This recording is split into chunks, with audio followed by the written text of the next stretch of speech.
Like, did you think that they were going to pull this off? Did you think a landing was actually on the table? Oh, I really didn't know. I mean, it took SpaceX a long time and a lot of attempts to kind of, prove this technology out with the first drone ship landings, and it's quite, I think, comical in a way. And I didn't really want to tweet it because it was like, well, I don't want to, you know, have any sort of sarcasm implied in any of my tweets. But I don't know if you recall that old tweet from Bezos, the "Welcome to the Club" tweet. Like, we're just coming up to exactly 1 decade since the very Yep. first Falcon 9 followed that tweet and landed. And, Yep. we're almost exactly a decade away. And we now have the second company ever, which is extremely exciting, to have landed an orbital class booster on a ship out in the ocean. And I think that is pretty amazing thing to see, obviously. Yeah, it's also makes me feel ancient knowing that that was 10 years ago because I remember watching all of this live. The Does not feel like 10 years. No, it does not. And I don't know if you've read the book yet, but Christian Davenport just did an updated like a sequel to his previous book. And it covers SpaceX and new space from like 2020 to 2024. And they referenced that moment a few times in the book. But um yeah, now Blue Origin's like here. And I mean, naturally, I never publicly said anything. Behind closed doors, I was always cheering for them and wanting to see this succeed, which it did. But so this is a interesting launch. So the first launch, NG-1, was basically a mass simulator. I mean, it was like some kind of bus, if I remember correctly, but it wasn't super sophisticated. It was just essentially just a payload to get to orbit. And then it's been about a year since that flight, or more than a year now. So we were hoping to see some more launches out of New Glenn this year, but for a variety of reasons they were pushed. But now it feels like we're going to be getting some launches pretty quickly here with the next 6 months. I mean, in 2 months they're supposed to be flying to the moon. So the first flight was Yeah, a yeah, mass simulator. Second flight is a Mars mission, and the third flight is a lunar lander. I mean, yeah, yeah. we would call that here balls to the walls. Yeah, it's been pretty good. I mean, they flew that first one. What, it was January or something, middle of January this year. So it's almost been a year, and we would have hoped to have seen another one. But I guess they probably wanted to tweak a lot of things with that landing to try to nail that this time. And I think, I mean, obviously they have done great work to try to make that happen because it seemed extremely smooth to me. Like, I couldn't see an issue where it was like, oh, geez, they nearly lost it there. The only thing that I was surprised by was how they had a good comfort level there with the landing. And we'll probably go into this. I'm not sure what your talking point list is here, but they obviously got very cautious with that final touchdown because they were hovering in almost almost terribly slow. So I was like, oh, come on, move the thing. So yeah, it was pretty awesome to see. Yeah, I mean, I was surprised at how long it was hovering. But that also I think speaks to the throttle ability of the BE4s, how it can deep throttle, just Yeah, kind of hover there.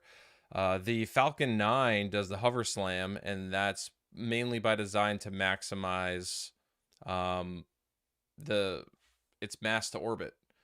I would like to think that New Glenn is going to eventually get more efficient with its landings, but when you look at New Shepard, it hovers there too, and it just kind of will just take its grand old time to get right in the middle of the pad and drop it down. So it's interesting to see those comparisons come to light. We do have the stream now up here on the launch up here. It's just launching now.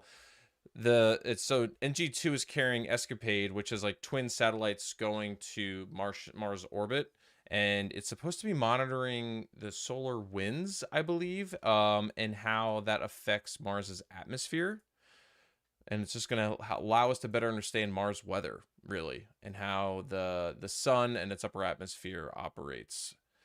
So they basically are orbiting on opposite sides of the planet, and they're gathering data in real time, in sync, and then beaming it back to us so we can have a better understanding of Mars's atmosphere. Yeah, I mean, there's just so much that we don't know at this point still, even though we've obviously got a lot of data on it. Like, this is going to really dial in our knowledge around the magnetic field, and how particles flow around the planet and all this sort of stuff. It's really quite fascinating. It's one of those things where until it actually gets there and we start seeing the data, I don't know if we really fully comprehend how much we're missing. But it's going to be great to get a lot of that stuff. It's all, I think one of the most interesting things to me is that it's all part of this super cheap program, this simplex, whatever it's called, small innovative missions for planetary exploration. It's an interesting campaign that NASA have been doing there, and I think this whole mission is like less than $80 million to Yeah. have research things around Mars, but also the research before. Um, because obviously there's no transfer window right now to Mars. Right. It's going to be parked. It's going to be parked in orbit, kind of waiting for the right time to inject itself to Mars, if I understand correctly. And it was $75 million for Escapade, which is dirt cheap, built by Rocket Lab. So Rocket Yeah, Lab again finding its way to space out another launcher. But yeah, Rocket Lab won the contract in 2021 to build these satellites, and then New Glenn won the contract, or Blue Origin won the contract in 2023 to fly Escapade. So all things considered, I think that's actually a pretty quick turnaround too.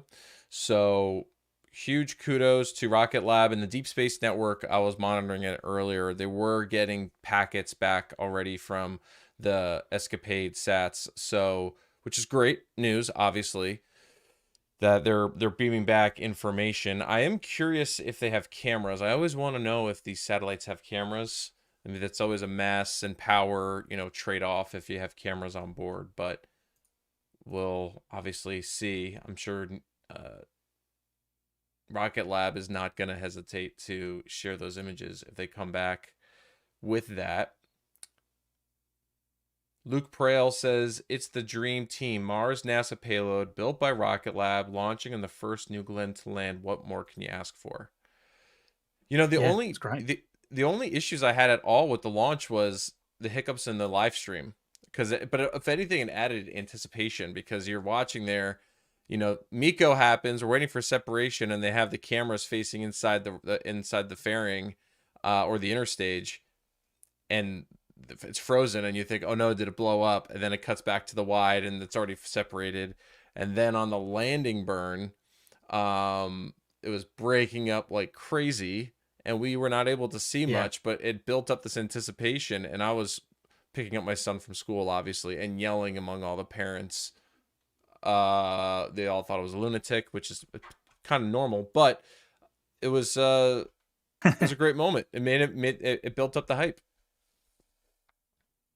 yeah, yeah. No, that was really cool. I mean, yeah, they've got a long way to go to get a broadcast network that's sort of comparable to what we see with SpaceX. It's I guess having a massive Starlink network is probably helping a lot there, but all the same. The ground shots, the ground cameras were really good, right? Most of the way through. So it would have been, and it was disappointing that there was a lot of cloud cover just as it passes through that cloud layer. From that, must have been some sort of, I don't know, what was the camera that was actually following it in there towards the end as it disappears into the clouds? It's like a drone, or it would look pretty high. Must have been like Yeah, I think it was a some drone. aerial. And I also think that the drone clipped it while it was, or the rocket clipped the drone, or the drone got too close to the rocket, because as the rocket was coming in to land, and it got like right next to the drone, the drone's feed cut right out. And we're coming up to that here in a couple of minutes here. Currently on the stream, we're watching the first stage fall back to Earth. The Well, it's also a kind of an interesting fact, and our next topic is talking about Kuiper renaming itself to Leo. But the drone ship had 4 or 5 Starlink dishes on it, so this was powered by Starlink to a degree for now, until I guess their Mm-mm. Leo constellation is actually flying. So yeah, Yeah, I mean, I remember back in the early days, the Falcon 9's landings were pretty choppy, and I think as they improved, I think they were more needing to improve the signal coming from the vehicle itself for the onboard cameras. And we didn't see a lot of onboard cameras from New Glenn, sadly, that were sort no, of, we didn't. at least useful for us. It's going to be an Probably lots interesting. of great data that will come. It's going to be interesting to compare New Glenn development and Starship development. I mean, they are vastly different vehicles, really, when you think about it, and their capabilities and their intentions. But New Glenn has been essentially in development for a good part of 15 years, like actually like building things. And Starship to a degree with that also. I mean, Raptor started a long time ago, but really didn't start ramping up until about 6 years ago, I would say, right? Or even 7 years ago. When did we start tracking Starbase? Was that 2018? Oh gosh, um, yeah, pretty much. Mark One Back in era the around early that. days, yeah. Yeah, yeah. I So mean, we were starting to get really interested in it when we were watching the Starhopper sort of, begin to take shape. That was when we really started paying attention, I think.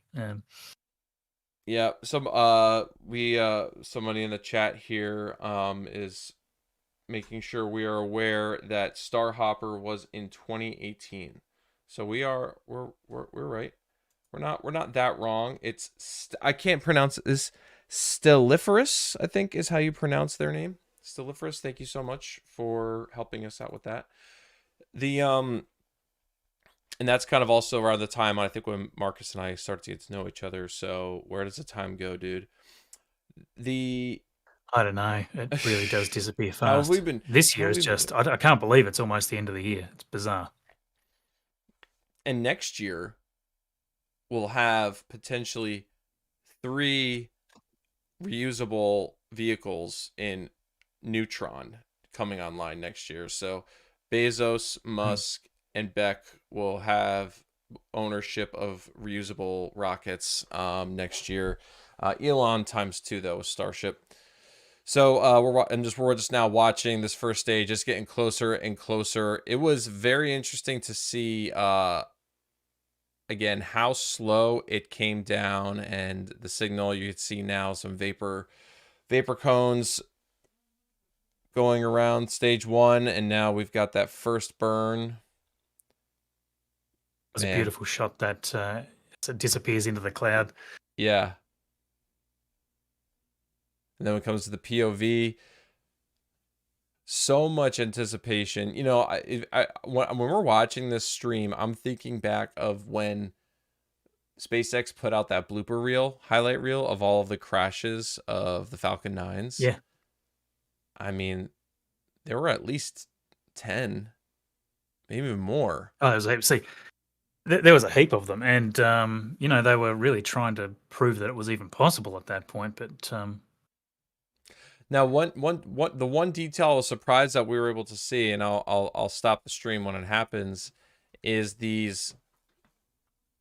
The new Glenn has an interesting feature where its legs actually bolt itself to the ship, which isn't exactly, I don't know, in the spirit of reusable. Maybe it is, maybe it isn't. I worry about the deck of the ship getting damaged, but it's got these, looks like some kind of explosive charges that fire off on the bottom of the legs. You just saw them here, and we'll go back a little bit, that are spikes that fire into Jacqueline to hold it in place. Now, if those of you who are watch Falcon 9, it's got the octo grabber that kind of crawls under it and will just kind of anchor it to the ship. This is their way of anchoring New Glenn to Jacqueline. It'll be are interesting they to see, spikes like, that sort of come in there? I thought it was more of a like a automatic sort of welding type thing where it's sort of, I don't know.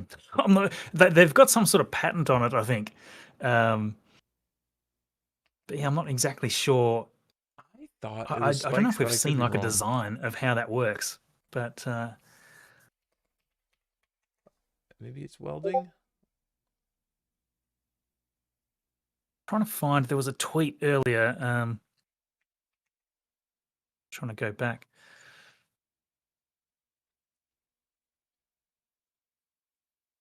Jeez, I'm like going back, looking at videos that are years old of them testing out this. Jeff Bezos, by the way, is like going on. He's like just sitting there on his phone, I think, right now, going through and liking everybody's tweets about the launch. Like, he's already liked like 6 of my tweets for some reason today. Never once, I think it was on his radar. And if he's doing that with me, then he must be like just hitting like on everything he can. If the chat is aware of if it's, obviously we need to do some more homework on New Glenn. Luke says you're wrong. They do have the mouse droid, which the mouse droid, Yeah, I mean they've goes got over a there and they've got a few things like detanks that. it. Mm. I hope we get to see that in action, unless we have done already and I've already missed it. But I hope we get to see all that in action because they have this thing that comes along and safes the vehicle. But yeah, I'm still trying to find out more of an official explanation on this. I think it's like a welding, like almost like you can sort of almost think of a little thermite detonation or something that just melts it to the deck. I think that's kind of what's going on. But yeah, I've got to read up more on the patent that they put in place. I'm going ahead in the stream now. We got the little mouse is now out on Jacqueline, going out to safe the booster. And Jacqueline left this morning, so if I recall correctly, Jacqueline left this morning. But we could see this booster coming in maybe the next day, which will also be a really epic sight. Was also an interesting comparison with this, and we saw with Starship too with methane. There's no soot on this rocket. It's not dirtied up like a Falcon 9. So it's obviously going to have some wear and tear due to the aerodynamic forces that it goes through and the heat from the engines, but it looks like it just came off the pad, or just was put on the pad. But that's largely that was largely the segment, Marcus. I just wanted to kind of highlight New Glenn. I didn't obviously do too much time prepping for this because I honestly wasn't even sure if it was going to fly. This thing was delayed so many times.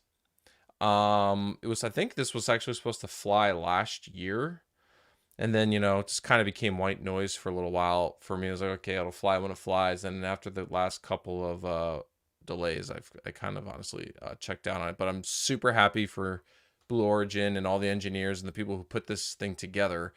A really exciting mission. And the next flight is Blue Moon Mark 1, sending a uncrewed lunar lander to the surface of the moon to kind of prove out a lot of their moon tech, which will be, bringing experiments. Super important. Yeah, super important for the Artemis program. All kinds of payloads and science to the lunar surface, which will pave the way for Blue Moon Mark II, which is a much different, they are both Blue Moon, but when you look at them, Blue Moon Mark II is a much larger vehicle. So it's not as simple as just putting a crew compartment on top of Blue Moon Mark I. It's a different lander altogether in a lot of ways. So. Yeah, the great thing about it though is that it still uses all that same tech. So once they've proved that out and they know what they're doing with the demo mission, then they can be pretty confident that everything's going to work beautifully the first time on the much larger crew supported sized lander. But like it's pretty interesting to look at just the size comparisons of all these different things. Like New Glenn's first stage it's a pretty big monster. Like it's 57 meters, that first stage, and I should be talking feet, shouldn't I? It's like 100. It's basically 190 feet, roughly 189 feet. And, compared to Super Heavy, say. Super Heavy 71 or 233 feet. So, it's pretty big. New Glenn's pretty big. Oh yeah, it's huge. And Marcus, I want to make sure you hear it first. You, sir, are right. It is a weld. And we have up on screen the patent, which I know everybody is going to want to have me go through with them. Um, but I'll just read the abstract real quick because it's pretty brief. But boy, that is very cool. Okay, so the abstract says a representative system includes a launch vehicle portion, one or more landing support elements positioned to support the launch vehicle portion. When the launch vehicle portion, man, this is written by a lawyer, lands on a landing surface, and a bonding device carried by at least one of the landing support elements and configured to form a bond between the bonding device and the landing surface when the launch vehicle portion is on the landing surface. The bond may include a weld. A further representative system includes a bonding device with an energetic material and an anchor element wherein activating the energetic material deforms the anchor elements onto the landing surface to form a weld between the bonding device and the landing surface. A representative method includes automatically bonding a portion of a launch vehicle to a landing surface in response to landing. I wonder There we how go. they remove this from Jacqueline. I guess just cut it off. Yeah, I guess they just jackhammer it back off or something like that. It's pretty wild that they're doing that, and I guess the surface of Jacqueline would be a material that can obviously have that work at any point on the deck. So it must presumably it's sort of a metal deck. It's interesting that they're sort of doing that. The comparative tech that Falcon 9 obviously uses to try to secure it with that really quite super heavy octograbber. It's more of a weight thing. It just kind of anchors it because it's just so heavy. It's a huge big metal slab on wheels, basically, as far as I understand. So it just lowers its center of gravity so much that it doesn't really matter if it waves around a lot in the ocean. But this is it'll be interesting to see what refurbishment's kind of needed for this kind of system, whether they've got to kind of dig a hole out of the deck every time they try to Right, pull it that's off, exactly what I or was what they do. thinking. Like, if you want to hit a high flight rate, like it's not like Falcon 9 where the octograbber just lets go and then a crane lifts the Falcon 9 off and it's goes back into the queue. But also, like, with the early Falcon 9, they ended up like disassembling the booster like on the drone ship in multiple different ways until they got really efficient with just plucking it off, because the landing legs weren't easily reused. They weren't just replacing the crush cores back then. They were replacing the whole leg. So Based on the line drawing of the design, it looks like maybe there's a sort of a section that obviously auto welds to the deck, and maybe that can be disassembled. So maybe they can just unbolt that part and just lift the whole thing off, and then just get rid now of the we're gonna have to watch the welded part. unloading operations. Yeah, that'll be interesting because you'll see how easy it is to get off. It could be that it's just such a small weld that it's really just there to hold it, and a little bit of extra pressure will just kind of lift it straight off without a problem. But yeah, it'll be interesting to see. Right. No, I imagine that there's a way to just disengage that welded part of the feet and just take it off and then either jackhammer that thing off or whatever they need to do, or right. who knows. It looks like people are voting, but the score is not updating. So lovely. The live stream chat was not working earlier. I got it going again. So Marcus, it's become a tradition on these streams for my game that I've built for this stream to break. So we're gonna get there. I'm very much into rapid iteration. Build fast, break things fast, and unfortunately things break all too often on I need more space streams. But yeah, we'll watch this booster come in tonight. And actually, chat, there's a Atlas launch tonight, which is kind of like crazy to I mean, we've been talking about Starship and New Glenn and Vulcan, and then to hear Atlas launch is like, wait, what? It feels like now looking at that rocket, it feels almost like a dinosaur. So It really does. And, there's only the finite number of them left now, and they're really just for the various customers that were already booked on it. So, it's kind of obviously it's going to be retired after they run out entirely. And I don't know how many are left. I wonder how many are left now. I could probably look that up. I do know But it's so Amazon had it's bought a strange to bunch me. for Kuiper, well now Leo. Yeah, But yeah. It's strange to me that they haven't sort of tried to adapt and just push further and faster into Vulcan. Although I guess if they've already built all the atlases, then you don't want to waste them. You may as well fly them. So, but to me, the Vulcan launch frequency is the thing that has been fairly disappointing, frankly, because it's like, well, this is supposed to be the next gen. Something that is supposed to be a lot more affordable compared to Atlas systems and all this kind of thing, cleaner and whatnot. And they just haven't flown enough of them. And it's like, well, especially when you've got them utilizing the engines from Blue Origin, when you see New Glenn land to be reused, it's like, okay, well, then what's the point of Vulcan? Like, right. I don't know. I don't see a positive outcome for United Launch Alliance. I can't see how they survive for much longer without. I mean, I guess they get government contracts, and the government don't want to, and military, they don't want to have SpaceX being the only people in town that can actually get their important stuff to orbit, especially if you've got, various political nonsense going on. You don't want to be sort of right. For now, relying on the one company. For now, their two advantages are vertical integration, which some of the payload requirements are for national security and then for the national security flights.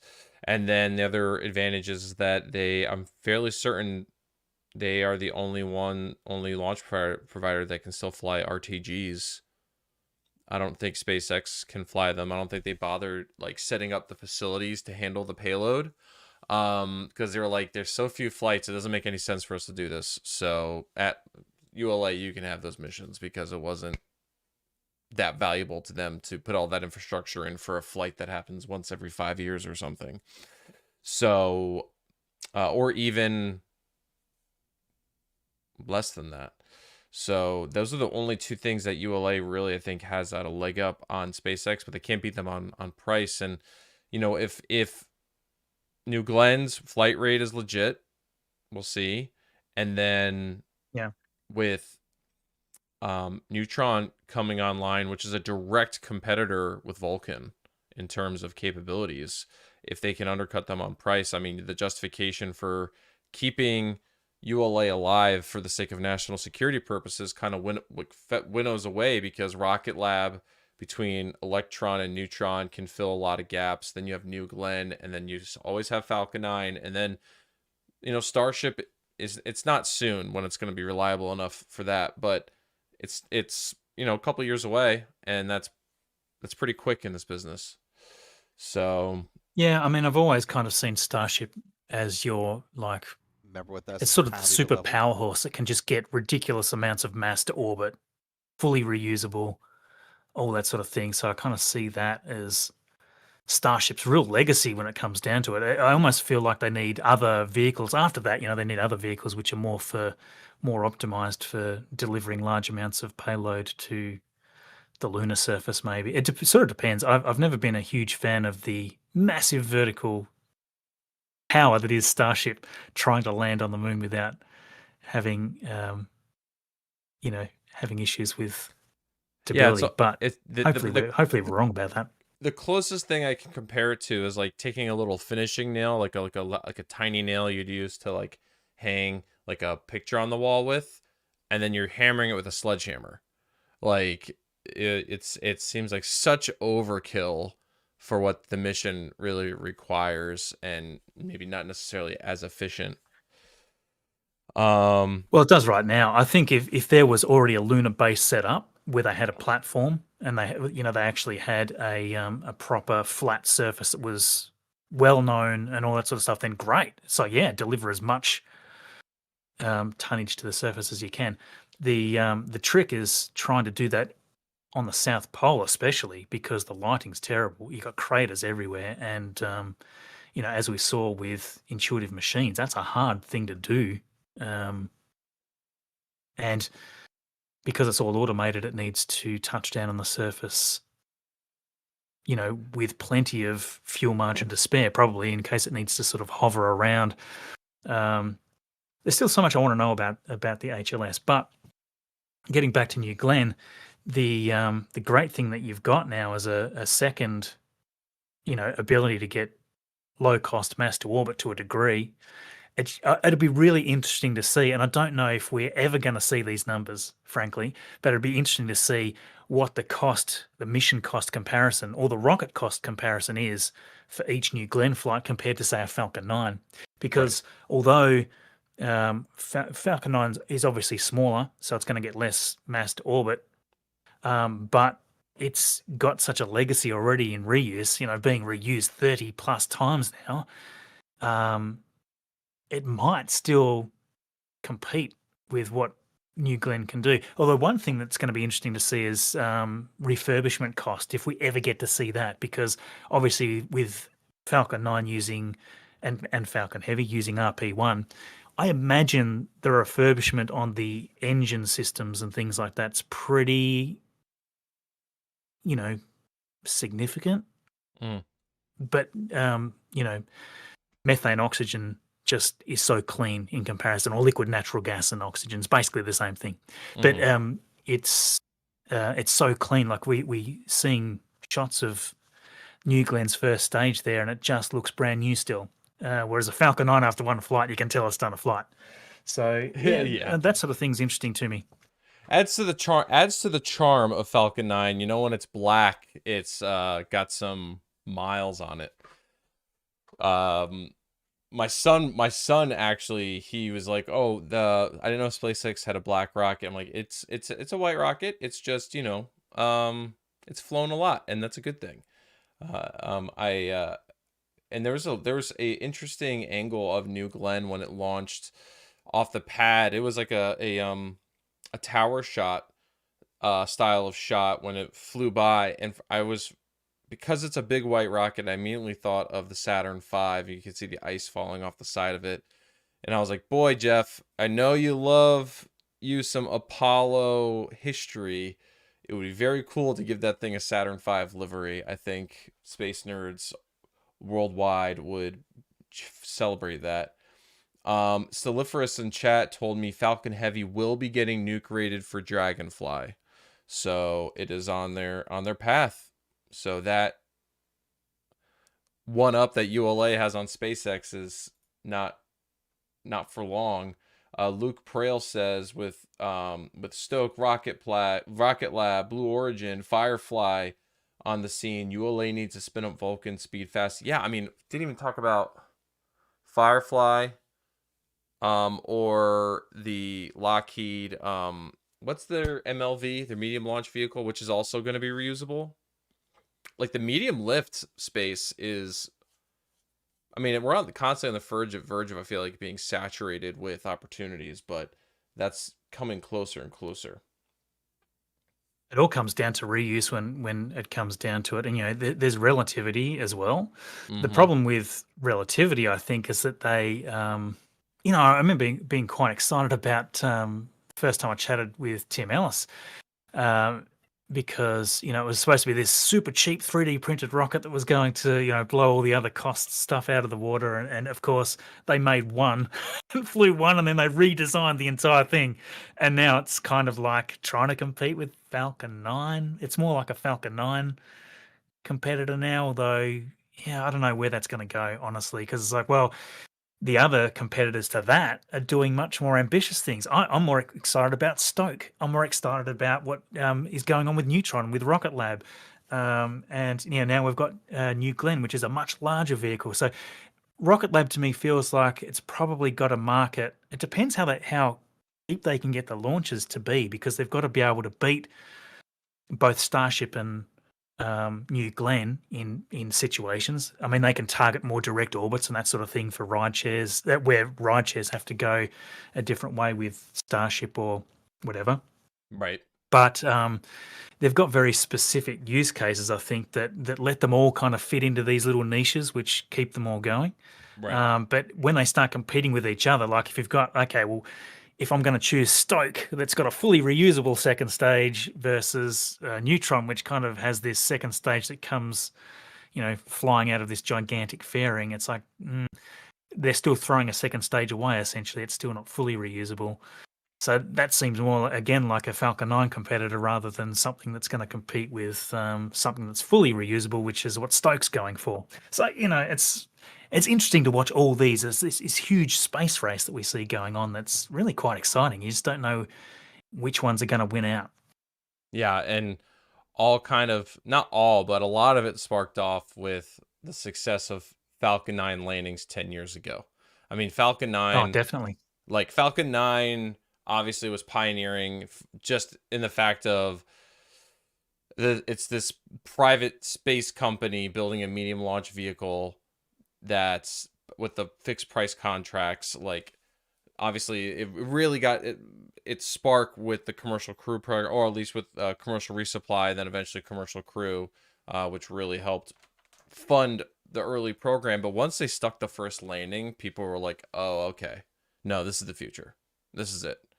And it's been interesting to Yeah. see all the different ways people are approaching handling reusability, handling getting increasing flight rate, and all these Elon ethos things that ended up becoming true, with, and it's Yeah. applied to a Yeah. lot of different aspects of the business.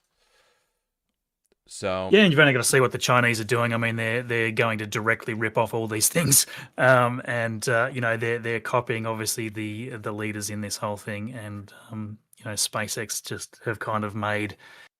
I mean, they really have single-handedly changed the entire industry. They've really given it a huge kick because we see the investment going in with all these other companies now, and that's why it's frustrating to me that we haven't seen United Launch Alliance really follow through with their plans for reuse, because they were going to have reuse plans to you know essentially re-enter that entire engine stack or whatever. That would have been something amazing to see them attempt to do, but nothing. It's almost like, oh, look, we'll do it if somebody pays us to do it. It's like, well, if you guys don't don't innovate yourself, that's the end of you. Like, everybody else is yep. innovating. They're not waiting for governments to pay their way. I find that really frustrating because they've been such an inspiring company to me. I absolutely loved watching the Delta Fours, and the Delta Oh Four yeah. Heavy was one of my favorite rockets.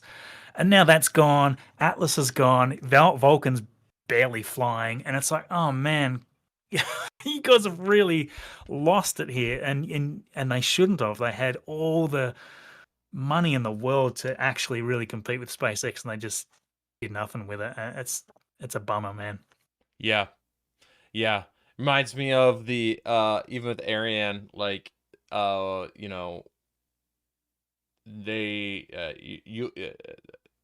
who was it? The European Space Agency, but somebody from Ariane basically was like, yeah, reusability is not doable. That's like not a thing. And now you've got Ariane 6, which is like in an SLS type of situation where it's its future is short-lived because it's not reusable and it's so expensive. Yeah, it's a nice rocket and it does a good job for what it was designed for, but its design is already dated and it's a new rocket. So Yeah, yeah. Look, thanks a lot. Now I miss the Delta Four Heavy. Yeah, sorry, I really miss it too because it was such a beautiful, clean rocket, beautiful, clean exhaust. It was just one of those things. This thing seemed like the future. They just needed to make it reusable, right? And then it's like, no, we'll just use Blue Origin's tech, and we'll just kind of, strap some more solids to the side, and we'll just we'll just keep on doing the same thing we've been doing all this time, and not worry about all the competition that's right beside us. That's, yeah, frustrating. But anyway, this is where we are now. We've got Blue Origin landing and actually becoming a real, a real great piece of this market. And I'm so excited to see the lander. I think if they really, continue forward and they start kicking off all these goals like we've been wanting them to do for the last 5-6 years, and they land, if they landed that one on the moon, it's going to be pretty astounding. And I think it'll call into question like, is it best to have the Artemis missions land crew on the moon with a smaller lander like the one that Blue Origin are making, and then have SpaceX deliver just huge amounts of cargo separately? It's like, hey, if they can drop 100 tons on the surface with no human life risk or anything like that, they could test out all these issues with landing stability and stuff, and SpaceX can say, hey, look, I told you we could do it, and look, we've just done it. I think that would be great. To me, they're just very different use cases. I think that Starship is an incredibly great mass delivery vehicle.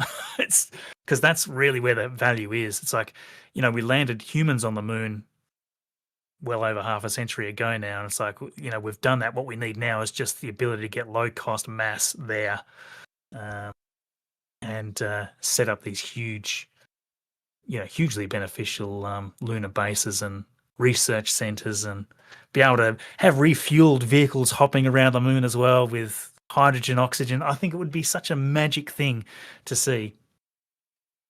Speaking of magic, thank you, Luke, for giving me a heads up. But Jeff Bezos just shared on Instagram a picture of New Glenn coming in, or somewhere.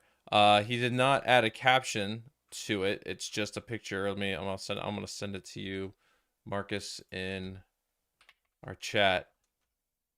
But yeah, he tweeted the same. He posted tweeted the same on one. X too.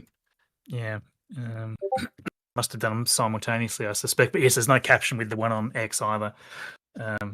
Looks beautiful though. Seriously, I hope we get to see good high-risk shots of it after it comes back and returns, because it'd be interesting to sort of see, well, okay, it got pretty toasted up around the, that you can see discoloration in some of the shielding areas. It would be interesting to see. have you seen with your audience much interest in New Glenn? I know that you've covered it, at the tail end of the episodes and stuff, but I'm curious because people obviously who watch your show, a lot of them really want to track what's happening at Starbase and with Starship, but there's also, you cover a wide range of topics on your show, and I'm just curious in your comment section what people are saying about New Glenn, or that you've experienced at least recently.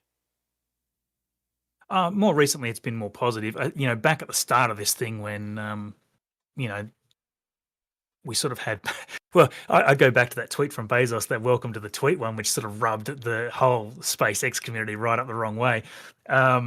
It's back then there were kind of a lot of Blue Origin haters to a degree, which I always thought was unjustified. It's like, they're trying to do great things. It's very different what they're trying to do as well, and we want them to all succeed. We want this great future where we get to see rockets firing off and low cost mass to orbit everywhere, and space stations and all sorts of stuff. We want everything, and there's absolutely room for two launch providers that are putting big mass to orbit. So I never thought it was particularly justified, but some of their anti-SpaceX Starship campaigns were kind of frustrating to a lot of people back then. But since then they've been really quiet in that regard. I think they've really looked at the marketing, and I think the new organizational structure of the company's much nicer now, from what I hear from some of the teams that work there. Yeah. And that's made a really gigantic difference over the last couple of years. They seem almost like a different company now. I'm starting to see the reflections of that in the comment threads. I'm not really seeing anti Blue Origin stuff. I'm more seeing pro support for all that, which is great. But yeah, I mean, you're not wrong. A lot of my audience has sort of grown over the 5-6 year period, from watching the Starship development. So it's a little hard to get a proper gauge on what the broader space enthusiast audience would be like. Yeah. But yeah, Well, it's Jeff, been pretty good. Jeff bringing David Limp in 2023 like completely changed the face of he changed the psychology from what I understand, the being a customer centric company, and really trying to listen to what these customers need and then building to that, and keeping people accountable on their timelines. I mean, he is a Amazon veteran. He was at Amazon for 13 years, and I'm pretty sure he was part of the team that launched Alexa and several other of their innovative like products. And I recall, some of his initial interviews when he was coming to Blue Origin. Like, he originally told Jeff Bezos, like, I don't think I'm a good fit. I don't know anything about rockets. Like, I know I like them, they're great, but I don't know anything about them. And Jeff was like, I don't need you to know anything about that. I need you to get this company on track and operating and actually delivering. And he started a little over 2 years ago, and now New Glen's flown twice. Blue Moon is very much on the way from people I've talked to.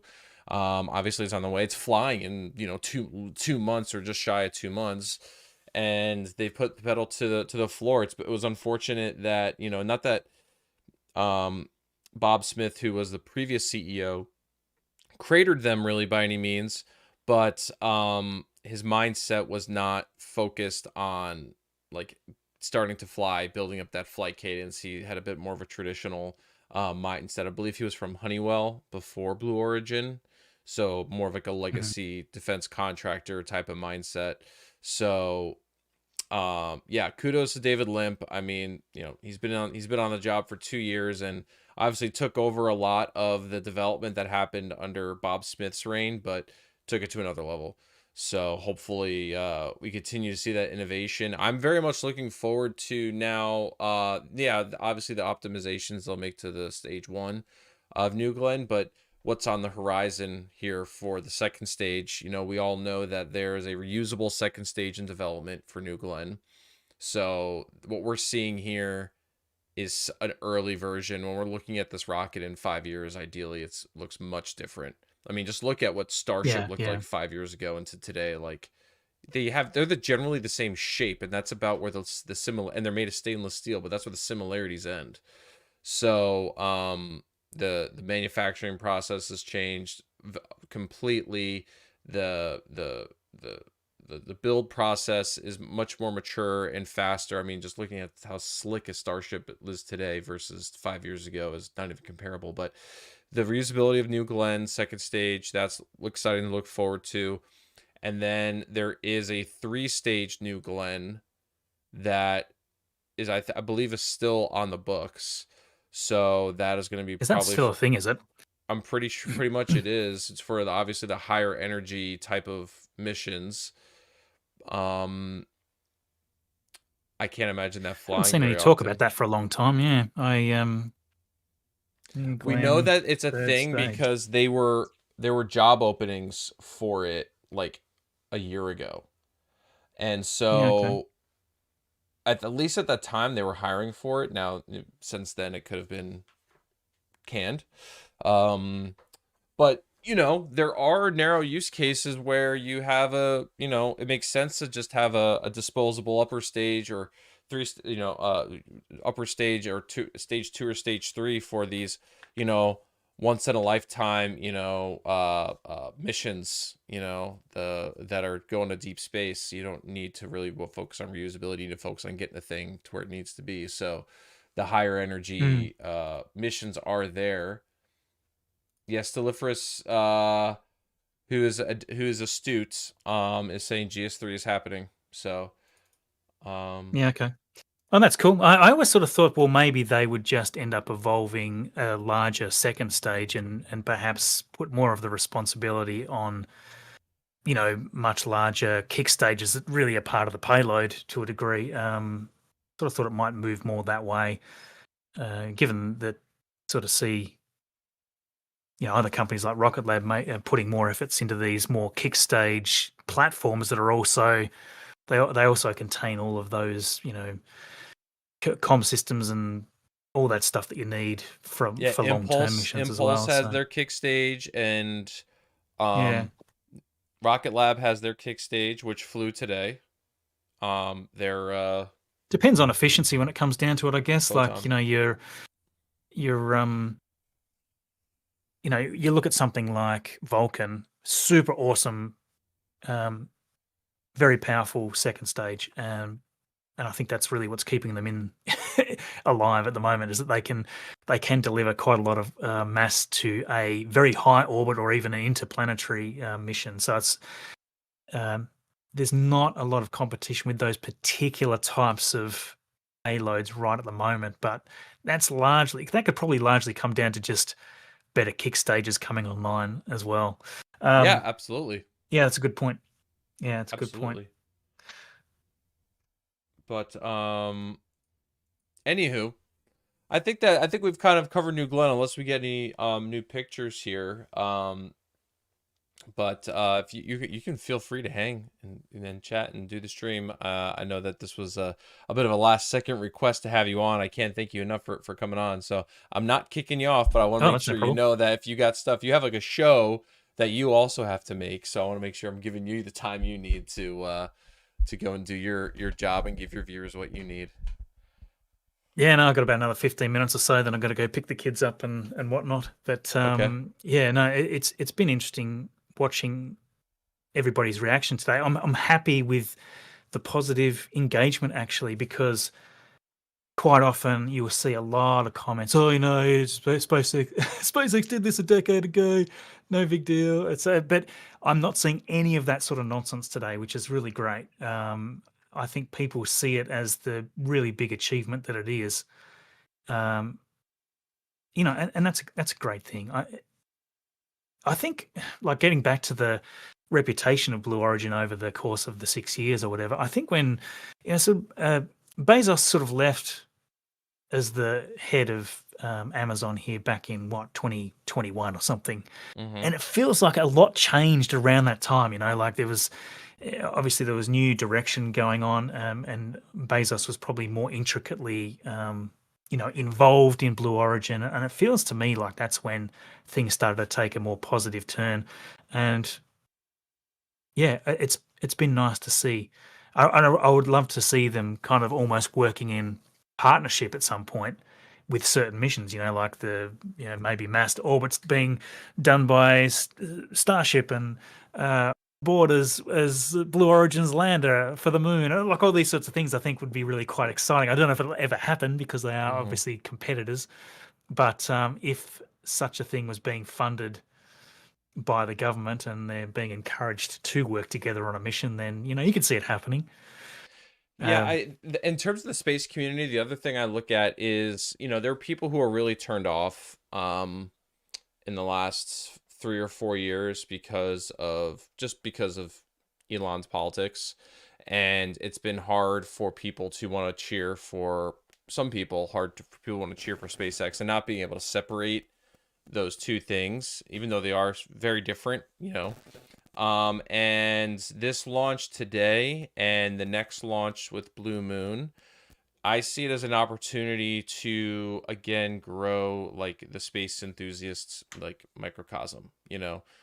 People who oh, I want sure to hope so. Yeah. people who want to pull for New Glenn and see that technology evolve. People who want to pull for Neutron, especially since it's going to be flying out of the U.S. and not out of New Zealand. Like I think that's also going to help its optics, because in the U.S. like you can just drive out to Wallops and see it, and it's very accessible.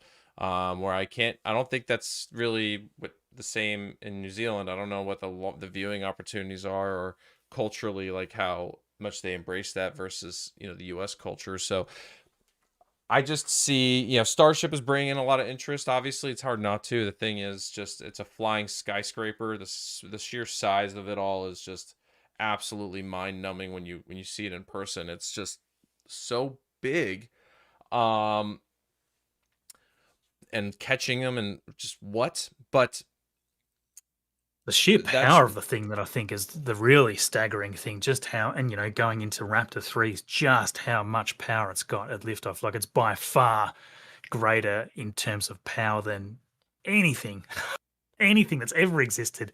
And even, you know, compared to New Glenn, it's like an absolute monster how much thrust it's got. So those are the things that really interest people, I think. And you know, not to force them into, you know, comparison mode or anything, but it's like I think that's where a lot of the interest comes. And you know, SpaceX has always had this kind of steampunk kind of setup out there where they, you know, they're just sort of chucking stuff together to see what works, and I think that interests people. But I mean, people love rockets blowing up. There's no way to understate that. Like, you know, when SpaceX have, you know, have got a 50-50 chance of having something work, you know, that really interests people because it's much more exciting to see what's going to happen. So I think that's been part of it. Not that they want to intentionally blow things up for the audience, but it's certainly been quite interesting. I don't know if you had a chance to watch Tim Dodd's stream most recently from his most recent Starship stream, but you know he's a couple miles out. You know he's not as close as you would be like on the tip of South Padre, but like he's pretty close. And when that thing launched, his house shook. Like everything was shaking. And Yeah. you know, for once in a while, when you know that the launch is coming and stuff, like you know, not that big of a deal. But I start to think about I just bring it up because you mentioned the power of Raptor 3 and of Starship when they want to get this thing flying at the cadence that they want. Like South Padre and Starbase is just not going to be it, because how are you going to be able to like operate your life when you have to worry about the world's largest rocket flying on a daily basis, and the cracks in your walls and the foundation are, you know, freaking people out when you're driving down the road and all of a sudden the car's like vibrating and stuff because you weren't tracking the Starship launch that day. Like there's real life implications that'll happen. So it's progress. It moving to Florida is the right call.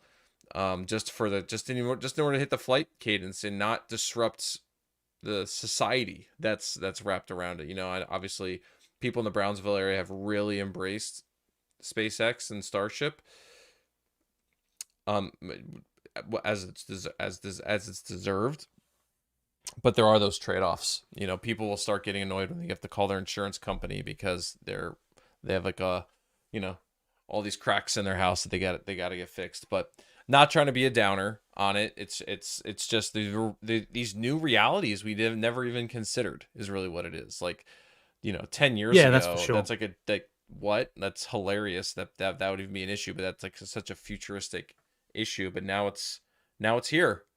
So how are Yeah, they I going mean, to I handle it? guess the longer term plan is that they're going to be firing those off from Florida all over the place with, you know, maybe four launch pads from multiple locations around the Cape Mm-hmm. there. And I always see Starbase itself as being more the, you know, that's kind of the tip of the spear that is testing out all the new tech, all the new versions to make sure that, you know, it's kind of almost like a test site when um, when it's all said and done. And that's going to be quite interesting. It's going to be also intriguing to see how much the launch volume changes with the new flame trench, because a lot of the Yeah. like a lot of the people that watched the first launch and then the second and third, where they actually had the plate, the deluge plate and stuff, there was a very clear difference in the audio levels, and compared to people that had watched SLS. And SLS obviously being a much less power in total, they reckon that the SLS was much louder. Those SRBs are like astoundingly loud. So I think just the smoothness of the Raptor, even though it's obviously a hell of a thrust, you know, the smoothness of it seems to be beneficial. Interesting to see what the volume of the first Raptor 3 flight is going to be with this first version 3 Starship. Hopefully in January. We'll see. Right. Now I'm gonna pull up an article from NASA spaceflight they published last year, because there was a study done and they compared SLS to Starship, and the Raptor 2 Starship was still substantially louder than SLS. So Okay. but you know, just because Raptor 3 is more powerful doesn't mean it's necessarily louder, but it probably is going to be louder. I mean, that's just how sound works. But energy and all that. But it's it's gonna be Interesting. interesting. I thought I'd read some stuff that was the opposite to that. That's The intriguing. SR well, I the wonder how they were SRBs recording. are super loud. But yeah, I don't know. Let me see. Significant. Maybe it's more the varying acoustics. Like maybe Starship is just like a constant loud sound that's kind of, you know, smoother, but the SLS was more of a popping kind of, sounds like little mini explosions popping off all over the place. Maybe it's more the difference in the variation of sound echoing around. Maybe that's Yeah, what people are it was talking about. But research done yeah, by students at BYU, and basically the interesting. synopsis is the team found that Starship produces significantly more noise at liftoff than both SLS and Falcon 9 in both A-weighted and Z-weighted unweighted noise metrics. So Well, obviously Falcon 9. yeah, I mean, It's not even much of a comparison there. why even put it in the Why even equation? But compare it to Falcon 9? yeah, Um, uh, my massive truck that's versus my interesting. I Volkswagen swear I Beetle. read the opposite. Anyway, I'm obviously wrong about that. Interesting. Yeah, it's gonna be yeah, and Pashto, I got his message pulled up here. He was out at Cocoa Beach today to watch New Glenn fly, and he was talking with a local, and he was saying I was just talking to a local at Cocoa Beach. He was talking about how he was worried about how the vibrations from all the launches would affect his building. It's definitely a real thing to consider. I imagine if he's gotten through all shuttle, I mean, you know, if you got through a shuttle and SLS, like, fine, you know, you're probably fine. Um, there's a lot of stuff in the way, but you know, we'll see. We haven't seen Raptor 3 fly yet, so um, Yeah. Nick Yeah, Jones that's going to just be pretty asked, big. I saw your tweet. Have they made contact with Escapade yet? We did see on the DSN some connectivity, which means that they're talking. The DSN doesn't do really good with satellites that are close. It's really geared for things that are objects that are very far away. So initially, out of the launch, it makes sense that the DSN is not able to talk to Escapade very much because it's so close. It's like using a telescope to look for an object that's like across the room for you, right? Like it's not optimized for that. So we're gonna see that. Oh, the ULA Viasat stream is live now. I'll pull that up. Thank you, Steliferous. Coming in the clutch here tonight with all of his factoids.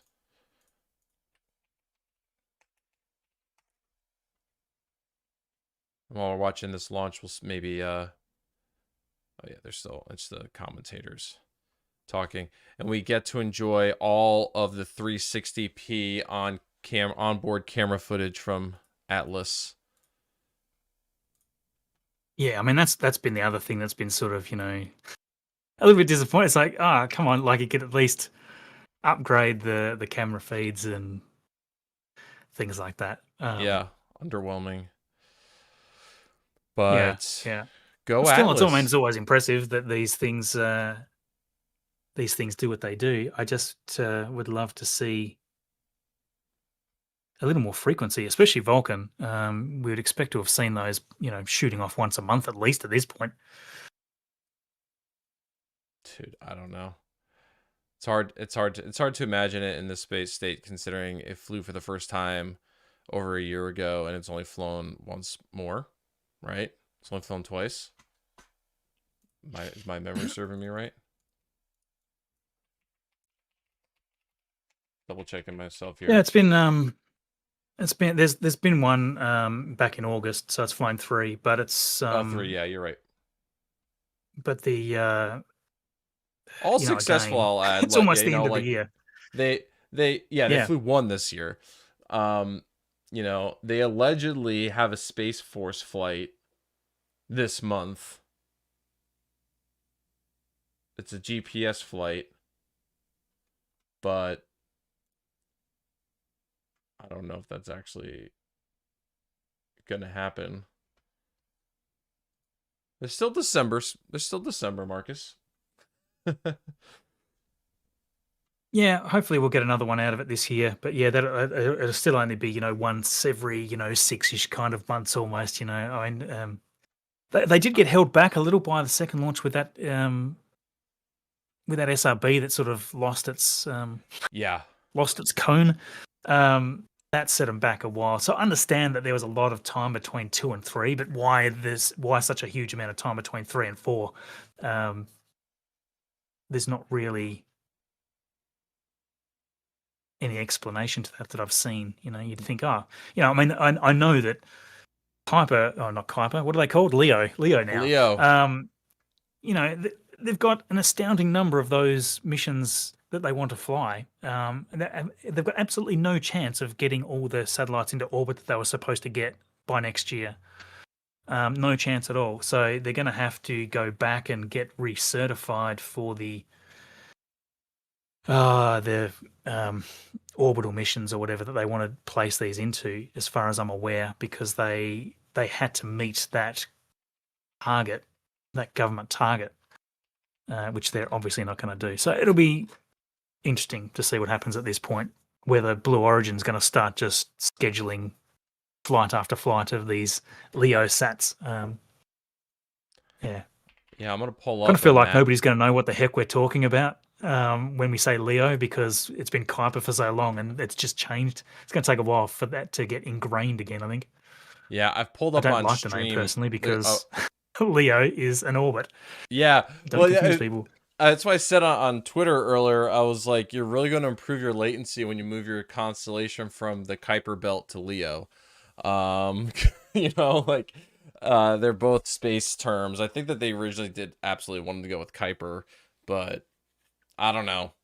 Maybe somebody overthought it. I've got on the stream here, you could see their constellation as it currently exists, which is sparse when you compare it to Starlink. Let me pull up Starlink here really quick, which is like just absolutely insane.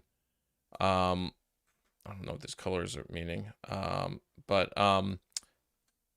Starlink and then OneWeb, also way more satellites than Kuiper, and they do have global coverage now. OneWeb, but you can't just like go and buy it.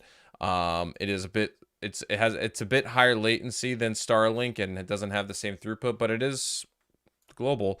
Where Kuiper, when you go and you can just eyeball this thing, massive gaps in the constellation. But they're slated. They have 1, 2, 3, 4 more missions. They have 4 flights that are supposed to happen in the next year, and it looks like they're going to fly about 100 more satellites in that time period. But they still got a ways to go, and that's over 4 flights. One Vulcan, 1 New Glenn, 1 Atlas, and 1 Ariane 6. All in the next year. Doesn't seem the most efficient logistically to try to cram it on every single launch vehicle you can find. It's like, right. No wonder. And each one has its own number. So on a Vulcan, it can fly 45. On an Atlas, it can fly 27, which cost per satellite there, that's double easily. And then Ariane 6 is expensive, man. They have 30 plus, and then New Glenn, they can fly 49 of them. Yeah. I mean, and right now, they're competing against Starlink, which have their own launch vehicle. They're putting up, 5 launches of them a week sometimes. The other week they did almost 1 launch per day. It's like, oh man, they've got a long way to go to get to the efficiencies that they are going to need to even be remotely competitive. I forgot how big these contracts were. Okay, so Kuiper is going to fly 38 times on Vulcan. 38 missions, then 18 launches of Ariane 6, and then 12 launches on New Glenn. Yeah. 68 flights across 69 flights across those 4 vehicles. Nice. So, yeah, nice. So that's that's gonna be a couple thousand satellites. I mean, they'll fill it up. They gotta start flying like now, and maybe that plays into the flight cadence thing too. If they can spread it along those 4 vehicles, they can get them up faster. Maybe it's a cost, trade off there. And you're gonna be able to buy a what do you call it? Amazon Leo dish from if you're a Prime member. And if I was Jeff Bezos, I would be just undercutting Starlink left and right here on price once that can actually happen, just to get market share, because he can afford it. And it's or do what Luke there suggests, which is just flying on SLS. make each satellite the most expensive ordeal that it could possibly be. I love sarcasm. I mean, the great thing about what Bezos is doing is obviously he's got Amazon there beside him. So Amazon has the ability to, ship these things at probably some ridiculous cost. So from their ground infrastructure, I would expect them to be able to undercut almost anything. But yes, the cost of those satellites going up, it's going to take a while to compete there. Yeah, no, they know assembly lines, they know building factories. Ayana is asking, why can't I see Marcus? I can hear him. I'm hogging all of the camera space. No, his webcam isn't working right now, so I figured listening to Marcus was better than no Marcus. So here we are. Cute. Yeah, no, I've got some weird issue with the capture device on my stupid streaming card's not working. I don't know why. Hardware issues, annoying. So I just joined with voice. Yeah. No, we'll take it. We're thankful. Yeah. Speaking of which, I better bail. I've got to go get the kids, but I'll just sign off with one little comment about the launch schedule. And I'm intrigued to see what happens here. But right now, Starlink Group 689 and 685 are scheduled at the exact same time from 2 different pads at the same complex, the same region. So there's one at Kennedy Space Center and one at Cape Canaveral Space Force Station, and they're both scheduled to fly at the exact same time. I assume that one's going to get pushed back. I want the Armageddon shot. I want to see 2 rockets flying at the same time. You remember in Armageddon when their shuttles took off at like the same time to go to the asteroid, and it was absolutely epic? That's what we need. Yeah. We need that shot. Yeah. One of the reasons I suspect that one of them will get pushed at least a little bit is that I can't imagine the range would be very happy having 2 rockets flying at an identical time, so close together. But it would be epic. The one thing that I think that they could do, though, is they could definitely fly one from Florida, one of the pads in Florida, and one from California at the same time. And if they scheduled it up so that they had the one at Florida flying at, say, just after darkness sets in, then you would have the other one flying in the daytime at the same time. That'd be a head scratcher for the flat earthers out there. And actually have them both simultaneously going from both sides of the country. That would be epic. I would love them to do that. Yeah. Of course, they need to have the ability to stream both and have all the, mission controls and stuff paired off at the same time. I guess maybe they've got that ability. I don't know. But hopefully one day we'll find out. But I don't think it'll be... Yeah, I don't think it'll be for this mission coming here at... What's the local time of the launch? 10:01 p.m. On Friday. Yeah. So it'll be interesting to see what happens there. I assume that one will just get delayed by an hour or something, but we'll see. Yeah. Well, go pick up your kiddos, man. Thanks so much for hanging out with all of us. You're always welcome. Thanks for being a great friend, and enjoy the rest of your afternoon. No worries, man. Yeah, it's and as you just said, we've been chatting on and off now for 5-6 years, and TJ, one of the best dudes in this whole industry, I swear. In terms of creators and stuff, just one of the best. So thanks for being amazing all these years. Appreciate it, mate. Thank you, brother. Super kind of you to say. Thanks, man. All right. Likewise, the audience. Thank you, audience, for being here and watching and caring, because without you guys, we don't get to do any of it. So appreciate you being here. And yes, we'll see you all very soon. All right. Thanks, brother. Catch you later. Ciao. So we're now at T minus 6 minutes 53 seconds on this Atlas launch. There's really nothing spectacular to report on this mission. It's a Viasat launch. So this one is going to go in geosynchronous orbit. You know, we're kind of talking about old space stuff, you know, with New Glenn and Atlas, like the dichotomy here.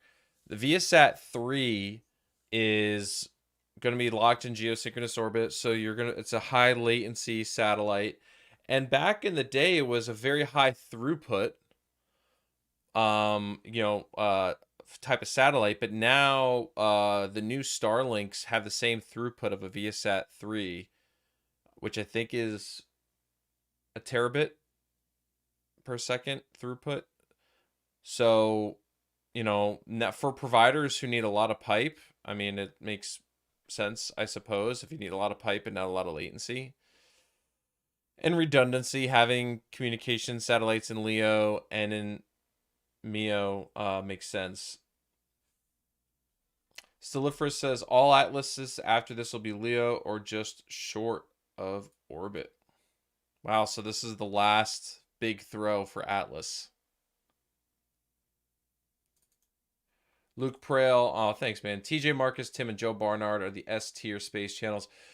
It's nice for you to say that. I don't feel that for myself because I don't make. Well, I'm now putting out volume again, but the quality that they put out now is just so good, and it's been such a pleasure to see people like Joe Barnard and Tim Dodd and Marcus House make this their careers and turn their passion into something that they can make a living with and support other people, employ people. It's really wonderful. So, yeah, you know, when me and Marcus started out making space content, I mean, I think I started in 2017. That was not really an option. Being a full-time space content creator was not a thing, period. And now there's many people who do this full time. So it's just super wonderful. It's going through the chat here while we're waiting. We're at T minus 4 minutes. It's an important metric since it helps us understand the risk that those protons have of causing damage to our sensitive components. And a fun fact, Parker's components that we launched on a Delta IV Heavy back in 2020 has been collecting data extremely close to the sun to help us. This is Atlas Mission Control at T minus 4 minutes and holding. We anticipate releasing the hold in just a few moments. The countdown clock has resumed, and we are go for launch at 10:04 p.m. Eastern. While the countdown continues, let's learn more about how ULA builds the Atlas V rocket. Oh, fun. I'm going to mute this because they play music, and music is bad if you want to keep your YouTube channel. Unlicensed music. Do not play that game. I'm going to, while we're waiting for this stream, I'm going to press 1. Luke, again, thank you for the kind words. Yeah, I'm out here with a gun to your heads, making y'all watch this stream at 10 o'clock at night. And, you know, what those other creators bring to the table is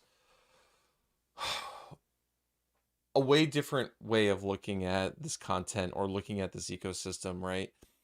They're so well researched and they put in a lot of the time like super big swing, high focused content that is deep.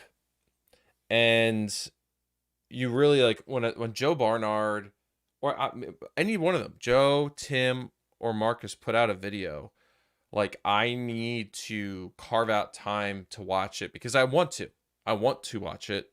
And they're, you know, 20+ minute long episodes. So it's something I sit down now while I watch them on TV.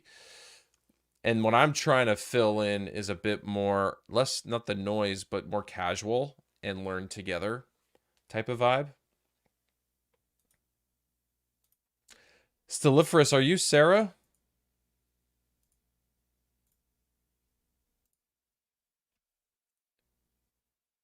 If you are, holy cow.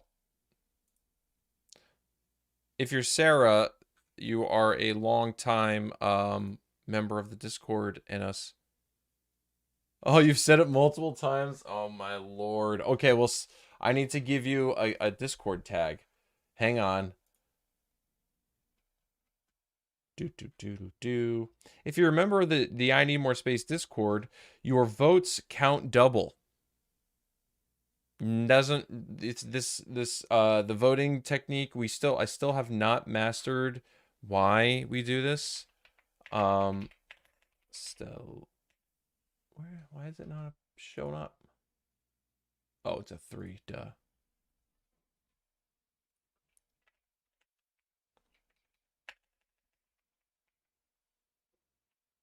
All right, I'm having trouble finding your username. Why I can't find your username?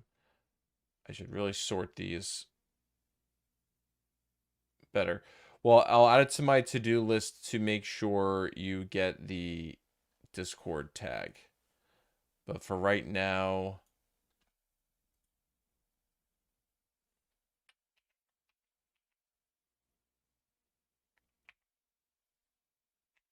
you're not showing up in my list of authors for some reason. So more things to troubleshoot there.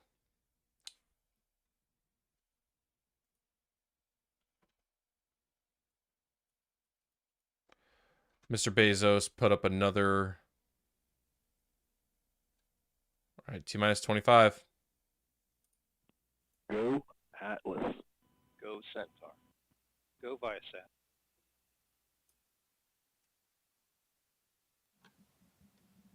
T-minus 10, 10, 9, 9, 8, 7, 6, 5, 4, 3. Love me some Russian We have engines. ignition. 2, 1. And she's off and now. liftoff of the United Launch Alliance Atlas V rocket, carrying Viasat 3 Flight 2, adding unprecedented capacity to Viasat's global multi-orbit network. Alice is switching over to close loop. That. She's one quick puppy. New Glenn, I feel like, still lumbers off the pad. I mean, it was faster. It was faster on that second flight than it was on the first. And we complete our roll program. Body rates turn to 0.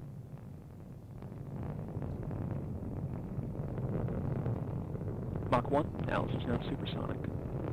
Hydraulics continue to look good. Engine parameters stable. You are hearing Max from Q, Daniel maximum Brunson, dynamic pressure. providing launch vehicle ascent data.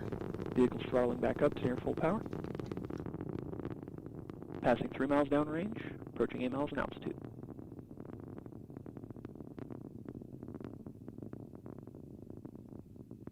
Body rates continue to look nominal. Hydraulics looking good. Passing 7 miles downrange. Vehicles beginning to throttle down in preparation for SRB burnout.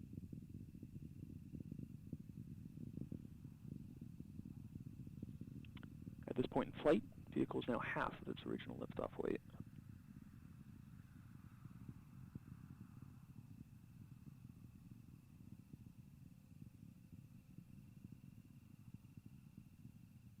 Oh yeah, Mojo, you just mentioned it. Insane liftoff speed versus New Glenn. Yeah, SRBs have one speed and it's go. Passing 30 miles downrange, 28 miles in altitude. And good indication of SRB jettison on all 5 SRBs. Body rates continue to look healthy. Engine parameters looking good. We just heard confirmation of solid rocket booster jettison. These additional motors augmented the thrust at liftoff to give the Atlas V rocket an extra boost to reach geosynchronous transfer orbit. We're coming up on our next mission event, jettison of the payload fairing. Let's listen in. Passing 57 miles downrange, traveling at 5,000 miles per hour. Yeah, Luke brought up a good thing in chat. I'm gonna miss Carolox and SRBs in 10 years when the world is all LNG and hydrolox. Yeah, I mean, completely different industry. Falcon 9 in 10 years will be retired. Electron will be retired. Booster's going to begin throttling Obviously, down. Atlas will be retired. 2.5 G's acceleration in preparation for PLF jettison. I can't see Ariane 6 flying 10 years. 60 miles in altitude, 6,600 miles per hour. And we've got activation of the second stage RCS system. Hydrazine coming up to flight pressures. SLS in 10 years, though, that'll be interesting. How far out can they stretch out Artemis 4? Because they don't have enough engines for the European service module for after Artemis 4, I believe. I don't think that they've spun up the next the assembly line to build new engines. Flight commentator Daniel Brunson just called out confirmation of payload fairing jettison. The payload fairing, commonly referred to by many experts across the industry as the pointy end of the rocket, serves to protect the spacecraft from those harsh acoustics and aerodynamic forces as it's ascending through the thicker parts of our atmosphere. Absolutely, and the payload fairing also helps protect from thermal environments and contamination environments as well. Up next, we'll hear callouts for cutoff of the Atlas first stage engine and separation of the booster stage, followed by ignition of ULA Centaur's second stage engine. Let's listen in as we approach these milestones. And we've begun boost phase chill down of the upper stage engines.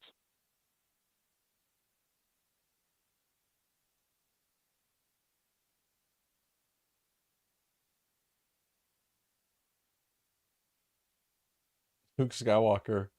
Am I the only one watching this? I don't think so. And we've completed boost phase chill down. Chat, my stream shows 20 people on here. And good shutdown. Luke Skywalker, you're welcome to hang out with us. Good indication of Centaur separation. Pre-start on LO2 and LH2. Right.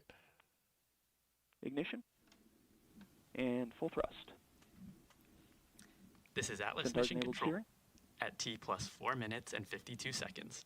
We just heard flight commentator Daniel Brunson confirm the successful completion of the early milestones in today's flight, and all systems continue to operate nominally. We have about 6.5 minutes until we reach our next mission event, shutdown of Centaur's main engine. Oh, we'll return poor with mission Luke. commentary as we get closer Luke to is that on the next vertical milestone. stream. Yeah, here's the problem, Luke. This is my first time. I preface this at the beginning of the stream, and if you probably are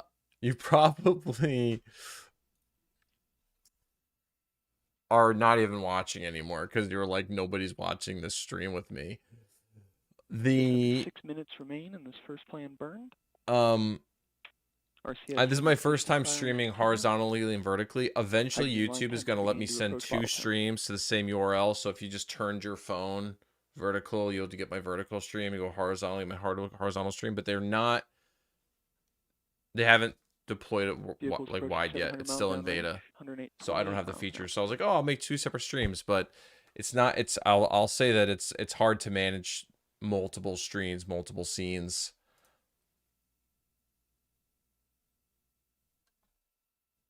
Like I just only now cut to the browser feed, so now people on the 9x16 can watch it. But I'm not even sure if anybody's really watching it there. So let me check on my phone here before we dig into the YouTube, the research stuff I was talking about earlier.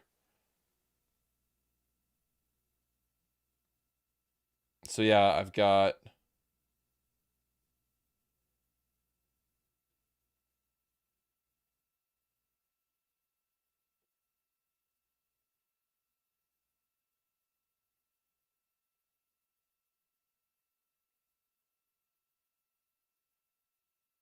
Okay, yeah, there's me on we've switched over to our teacher's data the format. vertical stream, and yeah, that guy Luke Skywalker's gone. By the way, everybody, it's just me on the vertical stream. So sad. Anyways, hello TJ Cooney, also a member of the Discord. All right, well, this is Atlas. We've seen 50,000 of these, so we can move on to the next very quick topic. We already mentioned it a bunch of times, but I will bring it up here. Amazon's Kuiper is now gone. It is now called Leo. They say that Project Kuiper was like the internal name, which is surprising considering how much they branded it. But, this is, corporate politics. But we'll go into this. They're explanation here really quick. They made this video, a new era is coming, and it doesn't show like anything about the internet. So it's kind of like when people need to make like a perfume ad and you can't smell the perfume, so it's just like attractive people. That's kind of what this video is. So cool. Our vision was simple. There are billions of people on the planet who like high-speed internet access, and millions of businesses, governments, and other organizations operating in places without reliable connectivity. With a constellation of satellites in low Earth orbit, we could help bridge that gap and extend fast, reliable internet to those beyond the reach of existing networks. All right, so we started small. We came up with a team operating as Project Kuiper, inspired by the Kuiper Belt, a ring of asteroids in the outer solar system. The code name stuck with us through many of the early milestones, filing and receiving initial licenses, signing the largest set of launch contracts in history. Yes. Completing a successful prototype mission and deploying our first full batch of production satellites earlier this year. Now ready to share a permanent brand for the program, Amazon Leo. A simple nod to the low Earth orbit satellite constellation that powers our network. Our long-time mission remains the same. We're making good progress against it. We now operate one of the largest satellite production lines on the planet. One of, yeah, I mean, I imagine it's just behind Starlink. We've invented some of the most advanced custom terminals ever built, including the first commercial phased array antenna to support gigabit speeds, which I'm pretty sure Starlink supports gigabit. But maybe they developed the first one, but Starlink was first to market. And now we have more than 150 satellites in orbit, and customers and partners like JetBlue, L3 Harris, DirecTV Latin America, Sky Brazil, and NBC Co, Australia's national broadband network operator, already signed on. Okay, so we've got customers, but no service yet.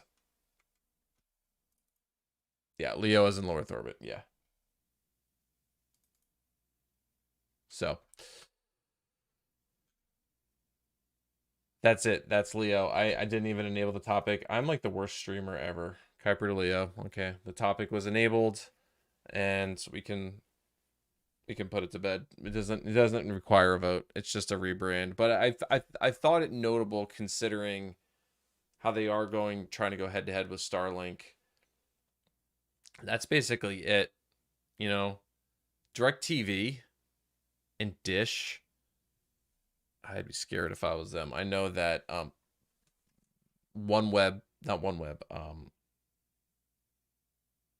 HughesNet customers are just completely hemorrhaging right now. They had a number. They put out a number. In February, they lost another 100,000. I mean, I imagine that they had about 1 million customers in 2024. I can't imagine. They probably haven't published any numbers since this news came out earlier this year, because they lost 224,000. Yeah, they've lost a lot.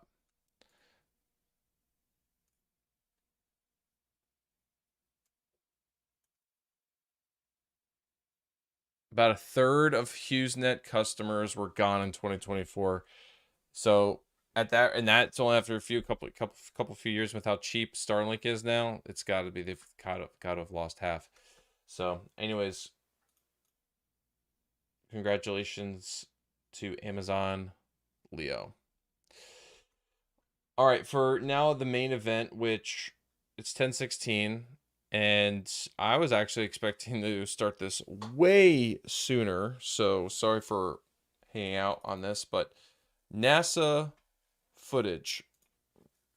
So there's like a saying that you see in marketing quite often, which is like never before seen footage of these like amazing events in human history. And you're like, how has nobody ever seen this before? People have seen it before. Obviously, somebody filmed it and then had to have been developed and captured and whatnot. The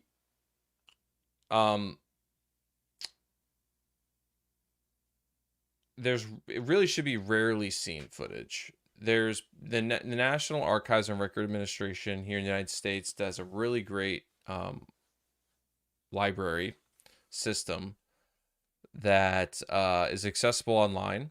And I figured I would show you all how that functions and a little bit of what it's like to get high-res scans from them. But there's also some other corners of the internet that I've discovered over the years that I thought you all might like to enjoy.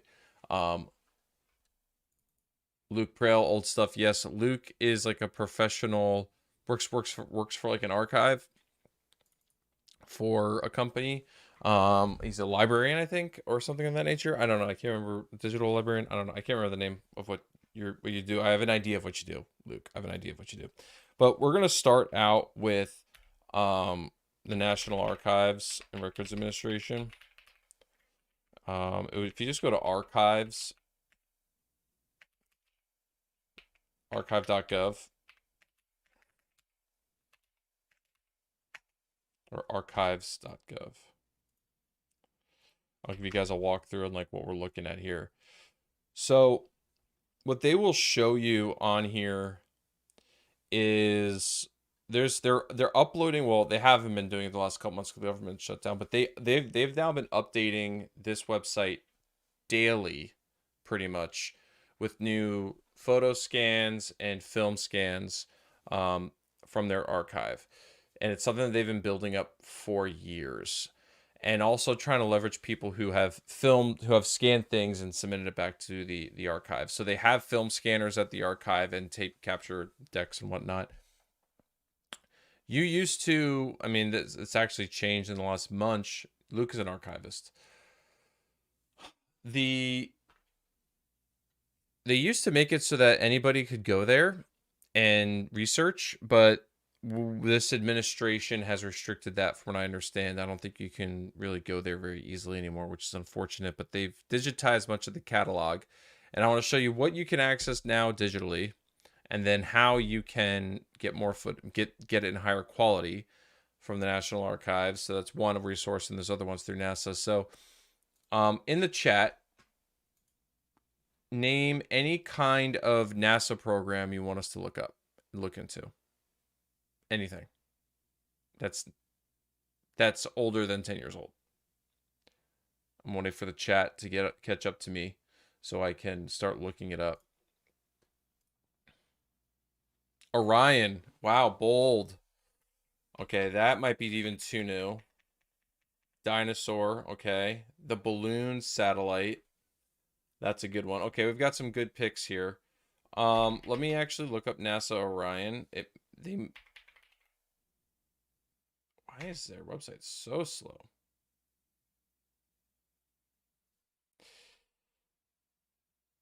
All right, they've got stuff from 2009 here. So this is where we can start filtering down photos, moving images. Oh, Skylab. Okay, this is actually really great. So you're looking at this like, wait, what is this? This is a shot list. So we know when they film things, literally with film, they had to write down, they would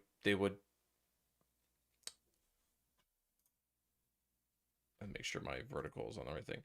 They would play back the footage and then time code, write down what is it. So you're looking at, let's take a look here.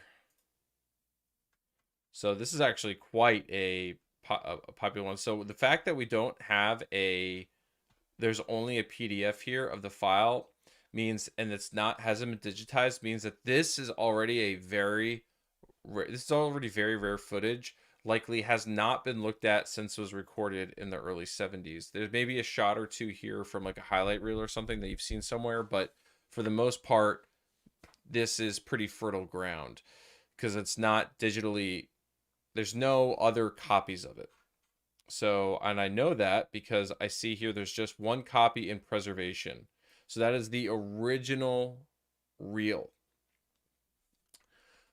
So if we go in here, we can see this is the shot list. So you have medium shot, ELS, extreme something shot, long shot, extremely long shot. So extreme long shot, medium shot, long shot. So, and they explained the NASA barge Orion approaching the Clear Lake Channel. And so this is all about a barge, which is probably why nobody's paid to scan it, because it's probably very great footage by Bray of the barge. I want to see the NASA Orion barge.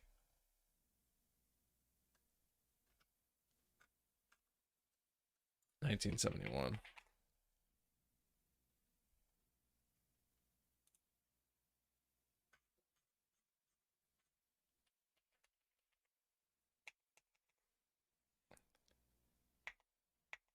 I wanted to see if we could see this barge, considering we just found it in the National Archives. I imagine this is the barge. That's actually a ship, though. That's no barge. No, that's a barge. It's getting pushed by a tugboat. Anyways, I'm sure that's what we're looking at. So 1971, we're looking at the tugboat. Okay, so if you come across an asset like this in the National Archives, it's very rare, and if you wanted it, you could pay to have it captured. Now, I'll warn you, have to pay by the foot. These are usually like 600 or 900 foot reels.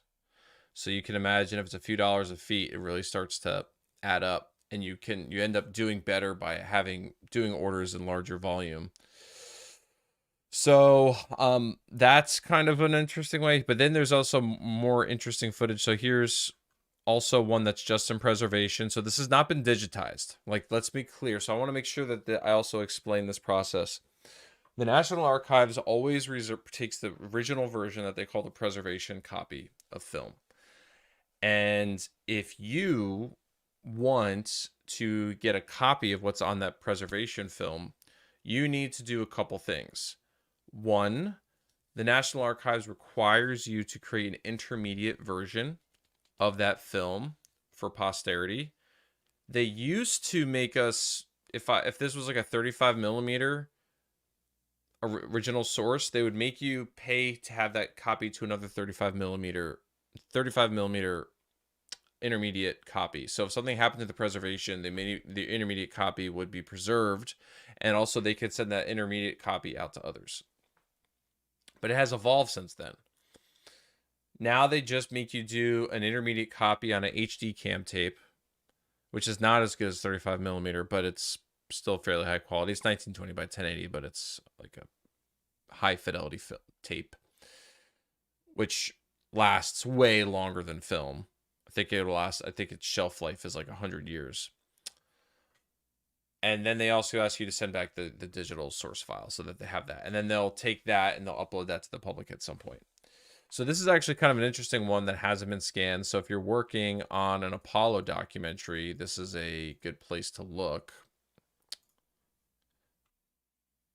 So technicians working on the Saturn 1B thrust structure. And it looks like it's moving. Oh man, we got on the barge. We put on Orion. So Orion the barge is now the MVP here. But it looks like they're moving Orion. They're moving the Saturn 1B thrust structure on a barge. So if you're working on an Apollo barge documentary, you are going to have a ton of never before seen footage. Congratulations. You win the game.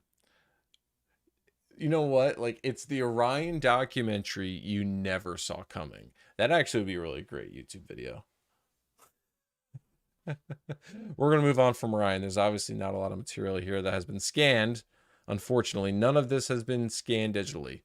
So there's 1, 2, 3, 4 untouched reels. Let's look at the next one. Luke recommended Dinosaur.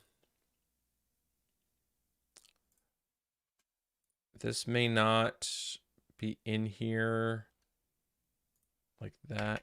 So this is where it gets weird. You have to kind of figure out the formatting and how they labeled stuff back in the day so that you could accurately look it up, because Dinosaur is not coming up. Nerva rocket. Nerva's the engine, right? Let's see. Nerva. The Nerva engine system. Look at that. Still images are very good on here. Usually they let you save them as TIFF files. This one is a JPEG.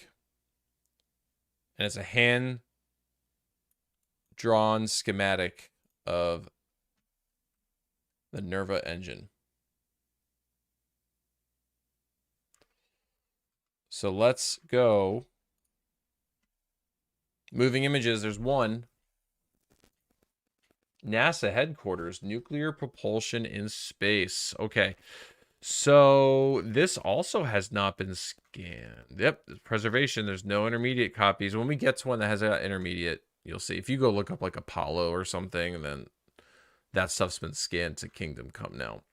But there's these other niche categories of film that haven't been touched. So this actually, animation of fuel entering engine, this actually looks... Oh, this is not like a source. I bet you we could find this online somewhere.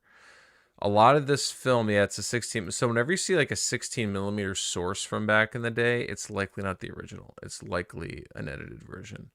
So let's look up nuclear propulsion in space. In space, NASA. And then let's put a date on this. 1969. Oh, we were doing such cool stuff then.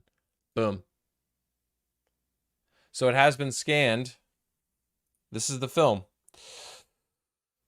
Their YouTube channel filled with good stuff. Why do they not have it on here? I don't know. They usually are pretty good about that.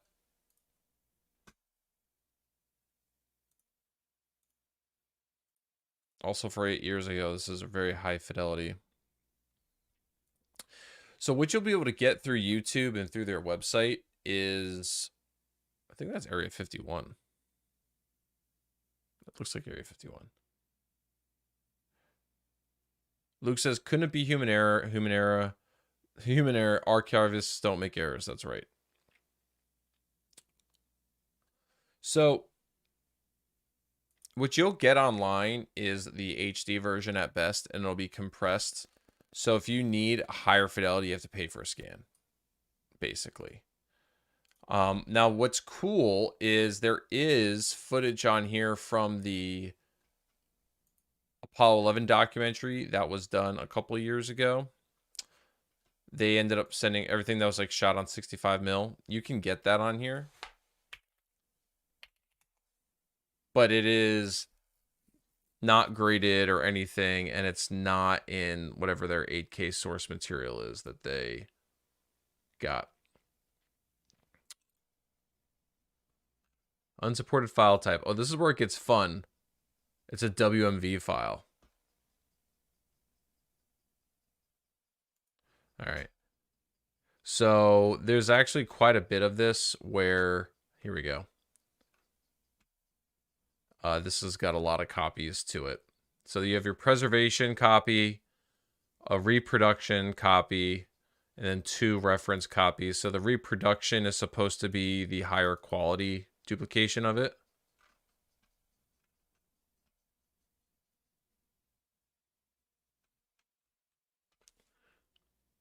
Yo, Avail is updating again. Avail? I don't know what Avail is.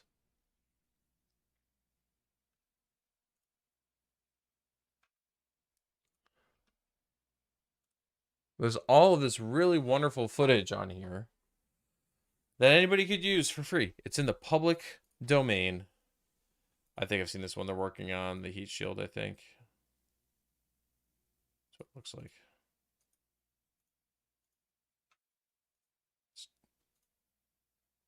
Super cool.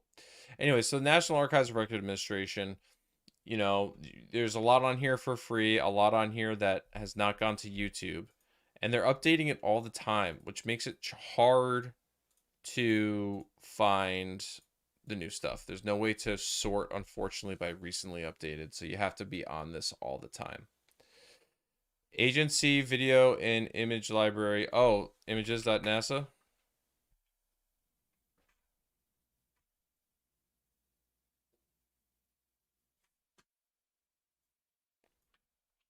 This doesn't look like it's been... Has it been updated? November 2025. So they did update.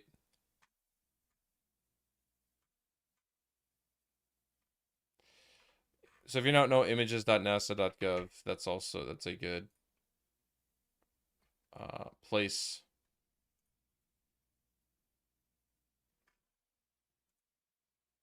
Yeah. Just images.nasa.gov. They've got some old stuff on here too, but it's really more where you go for the more immediate stuff. But you can get some Apollo content on here. Images.nasa.gov, another great place. Bookmark this. If you're like looking, oh, okay, I want like Apollo 16 training footage, I would always start with images.nasa.gov and then the National Archives of Record Administration. Now, those are the two big obvious ones, but I have some other ones that you're going to find kind of interesting. So the third one we'll start out with is another government resource, and it's DVIDs. If you're not familiar with DVIDs, it's a Defense Visual Information Distribution Service. So basically, this is the United States' Department of Defense source, or where they publicly post things. So you can go to video and look up, for one, you could sort by Space Force now. So you can see footage from the Space Force. So this is all public domain, and a lot of it is quite good. Like here we're going to get a Tranche 1 transport layer launch out of Vandenberg.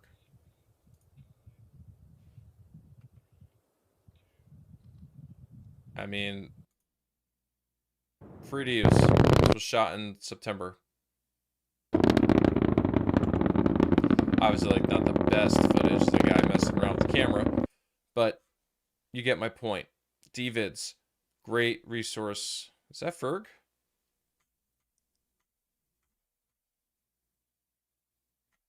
I lost it. I clicked on him.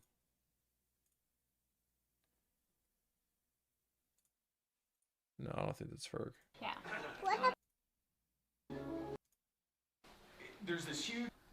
All right. So anyways, DVIDs, another great resource. You do need to make an account with this one, and I'm fairly certain you need to be affiliated with a news outlet or something. I do have an account, but you might be able to say that you have a YouTube channel, and they might just let you do it if you're an American citizen at the very least. If you're not an American citizen, it's probably going to be a bit harder to get. So DVIDs. All right, let me pull up my next link. I have a custom... Oh, okay. Another public resource, but this is updated way more in real time, and the archive is like kind of overwhelming. It's the Gateway to Astronaut Photography of Earth portal. This is basically, again, preface, when the government's not shut down, this is being updated daily by the astronauts on the International Space Station. So they essentially take their photos, all the raw photos, and they will, of basically everything pointing out of the space station. They're not uploading pictures of the inside the space station, but anytime pointing out to this data set. And you can go, and for one, you could make some really cool time lapses from this material. Let's actually go, let's look at the most recent one just so we can get an idea of the date. So this... You can go to any image, and it'll tell you where this space station was when it took the image. And then from there, you can kind of discern, like, what are we looking at? This was shot on September 22nd. So this has not been updated since the shutdown started. But you can get the... full res of the image if you want, and or compressed version. It's just absolutely awesome. So I'll sometimes come on here when I want a moment to be inspired or just see what they're seeing up in space, you know, every so often there's something really cool. And oftentimes, like, I'll see things on here before NASA or an astronaut shares it because it's so in real time. I'll see things in here that are posted that were shot the day before. So it's a pretty transparent system that most people don't know about. So it's a really great resource for still imagery only. No video. Still imagery. You can also sort by time and date, and you know, here's a city. What? Where was this one shot? This is shot somewhere in the South Pacific. And it becomes a bit of a scavenger hunt because you have to figure out, what is this city? Who are you? This gets them pretty close too. Some city in the South Pacific. Super cool. I recommend bookmarking this site. Really, really great resource. The Gateway to Astronaut Photography of Earth site. I'm getting pinged on Discord, but I don't see.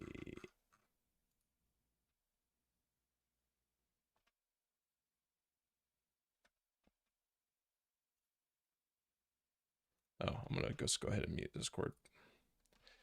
Okay, so there is that. Now, next place. This gets deeper, y'all. This keeps getting deeper. Don't you worry. There's images.nasa.gov, but Singapore. Yeah, that might be Singapore.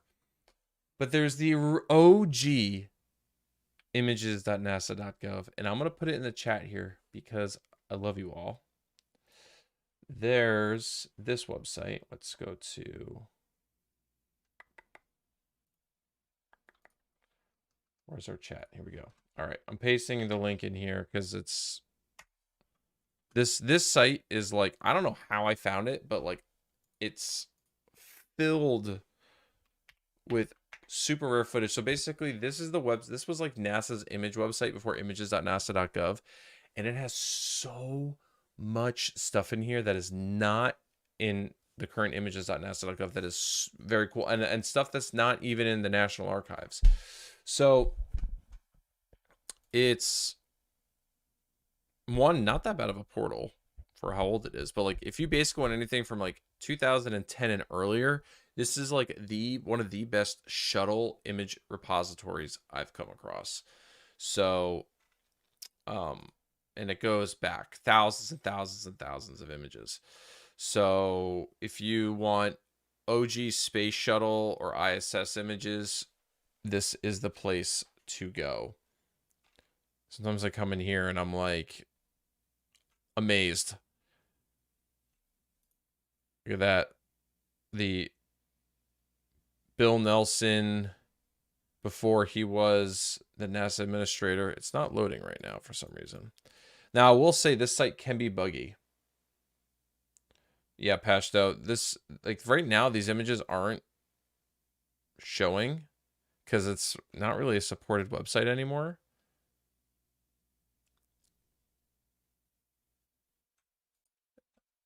I was using this the other day. I wonder if it's related to the shutdown or related to the fact that I'm streaming this browser. It might not like it. But you can dig through here and find just some like really cool stuff. So bookmark it.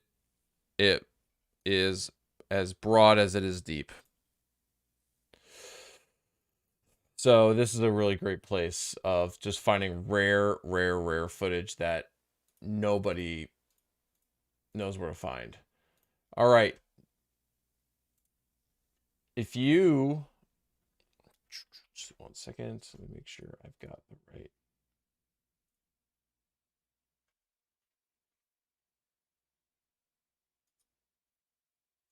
Man, with the shutdown, like some of these websites I was using are not working. Give me 1 second.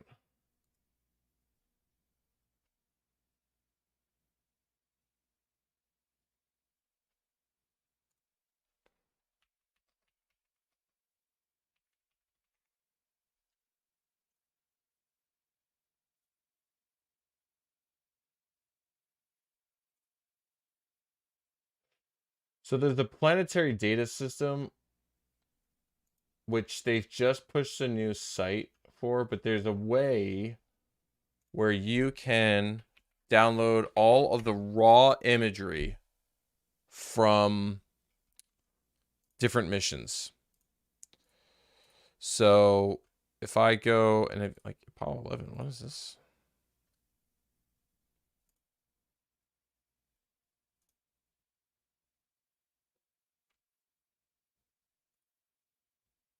View instrument data. All right, so you can download, yeah, so this is the site I'm used to seeing, this dinosaur looking thing. This is the Apollo surface.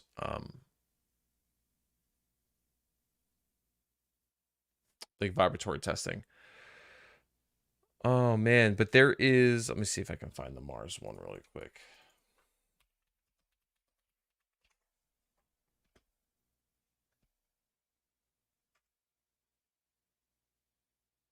I swear that was the PDS. PDS might just be for the data.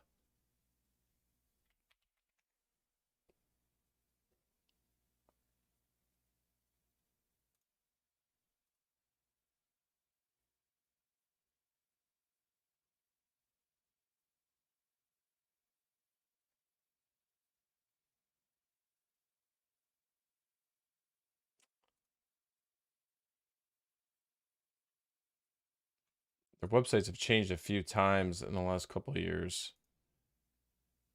Well, I'm going to have to park this one because I'm not going to recommend a site that is now not working the way that it used to.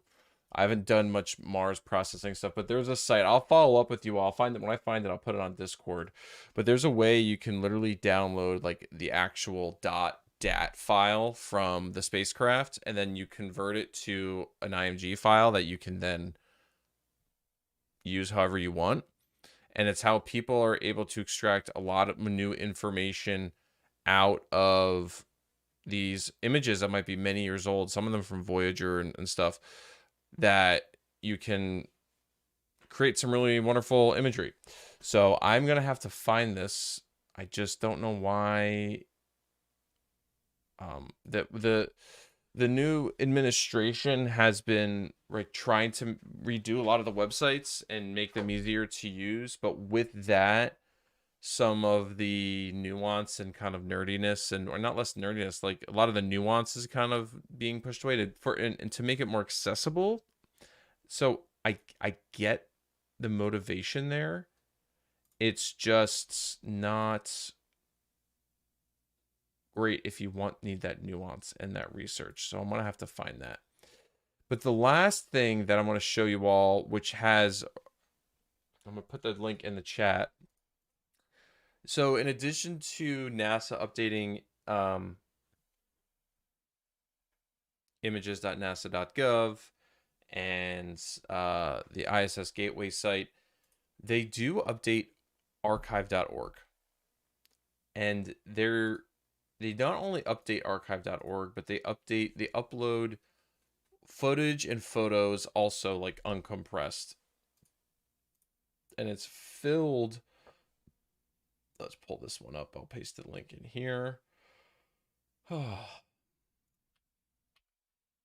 I've come across things in here that are shocking. Yeah, they stopped uploading when the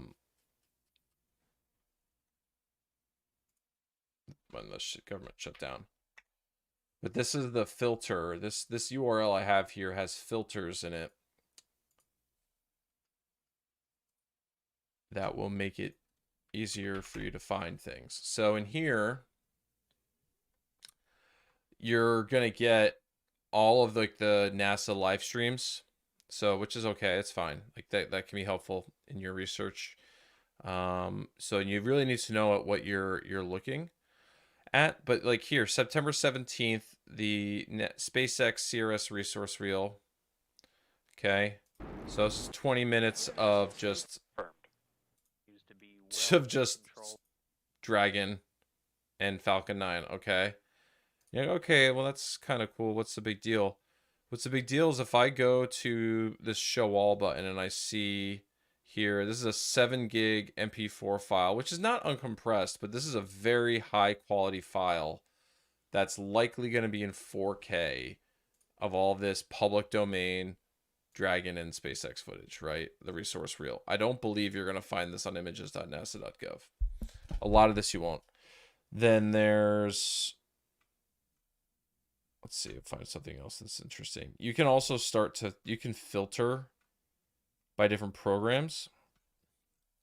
But sometimes I don't even do that because there might be a random shot in here that you weren't looking for.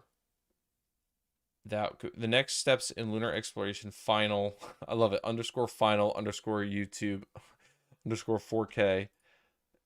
This is also going to be an MP4 file, which is okay, I guess. But you find these MXF files in here. Those are the ones that are uncompressed, that are like copies from tapes, and you're like, okay, you know you're going to find something good. Let's see here. Sorry, I'm not monitoring the chat right now. I should be monitoring the chat and being better by it. Luke, still stuck in the old NASA. Yeah, Luke, you're gonna, if as an archivist, you're gonna be lost on there for a while. You're gonna find a lot of corners that you didn't know that you would be interested in.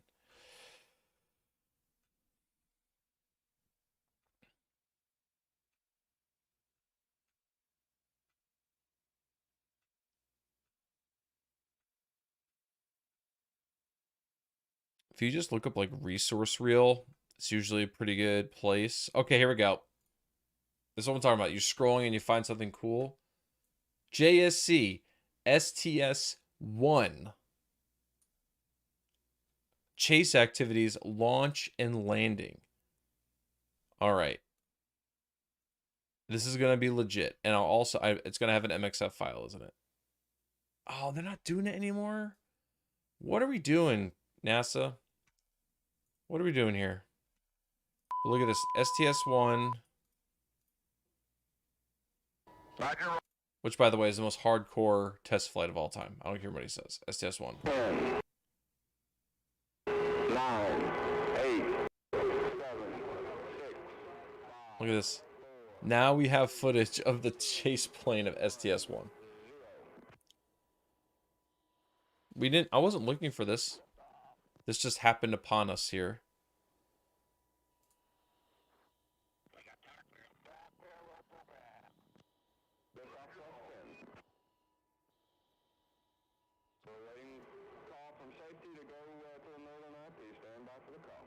And you got raw comms. Beautiful.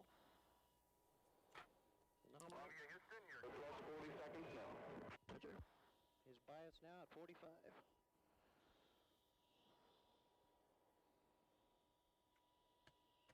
We're tracking the lady outbound at 50 seconds.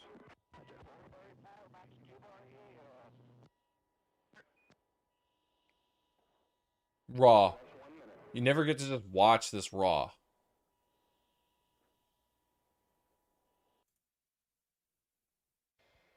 They're in the old Apollo mission control in there. So this stuff's all usually edited in a documentary, but boom. Here we go, get landing. John Young doing his thing. You're coming. Here. You're down. 50 feet. 40. 30. 20. 10. 5. 4. 3. 2. 1. Touchdown. Those gears 10 feet. The fact that the space shuttle worked as they designed it, I can't. The flying machine is absolutely crazy. Okay, then here's another one here. Astronaut candidate resource reel. Briefing with George Abbey and Dr. Kraft. This one.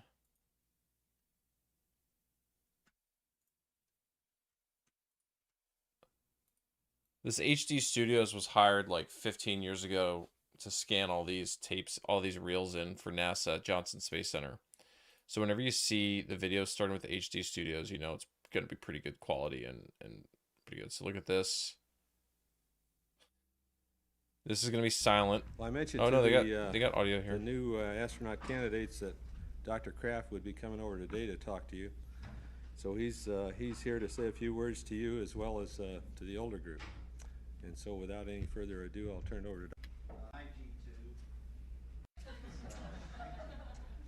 Chris Kraft. Well, who's that in the background?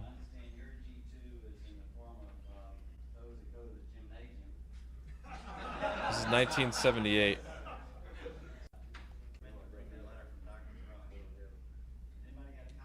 There's Story Musgrave in the background.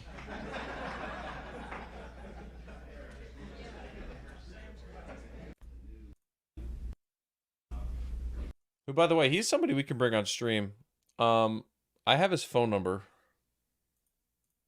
We've talked a couple times over the last couple of years. He was the first astronaut I ever met. There's the ass cans.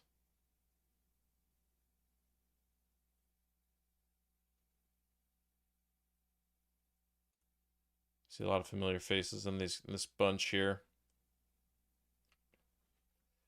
Some of them gone too soon. But anyways, boom, now we're in this era from 2 years ago where they uploaded a whole bunch of early shuttle footage. So if you want to get lost in early shuttle, even Apollo, you know, and even modern day, we're seeing Starlink. I mean, you're seeing SpaceX stuff, Artemis 2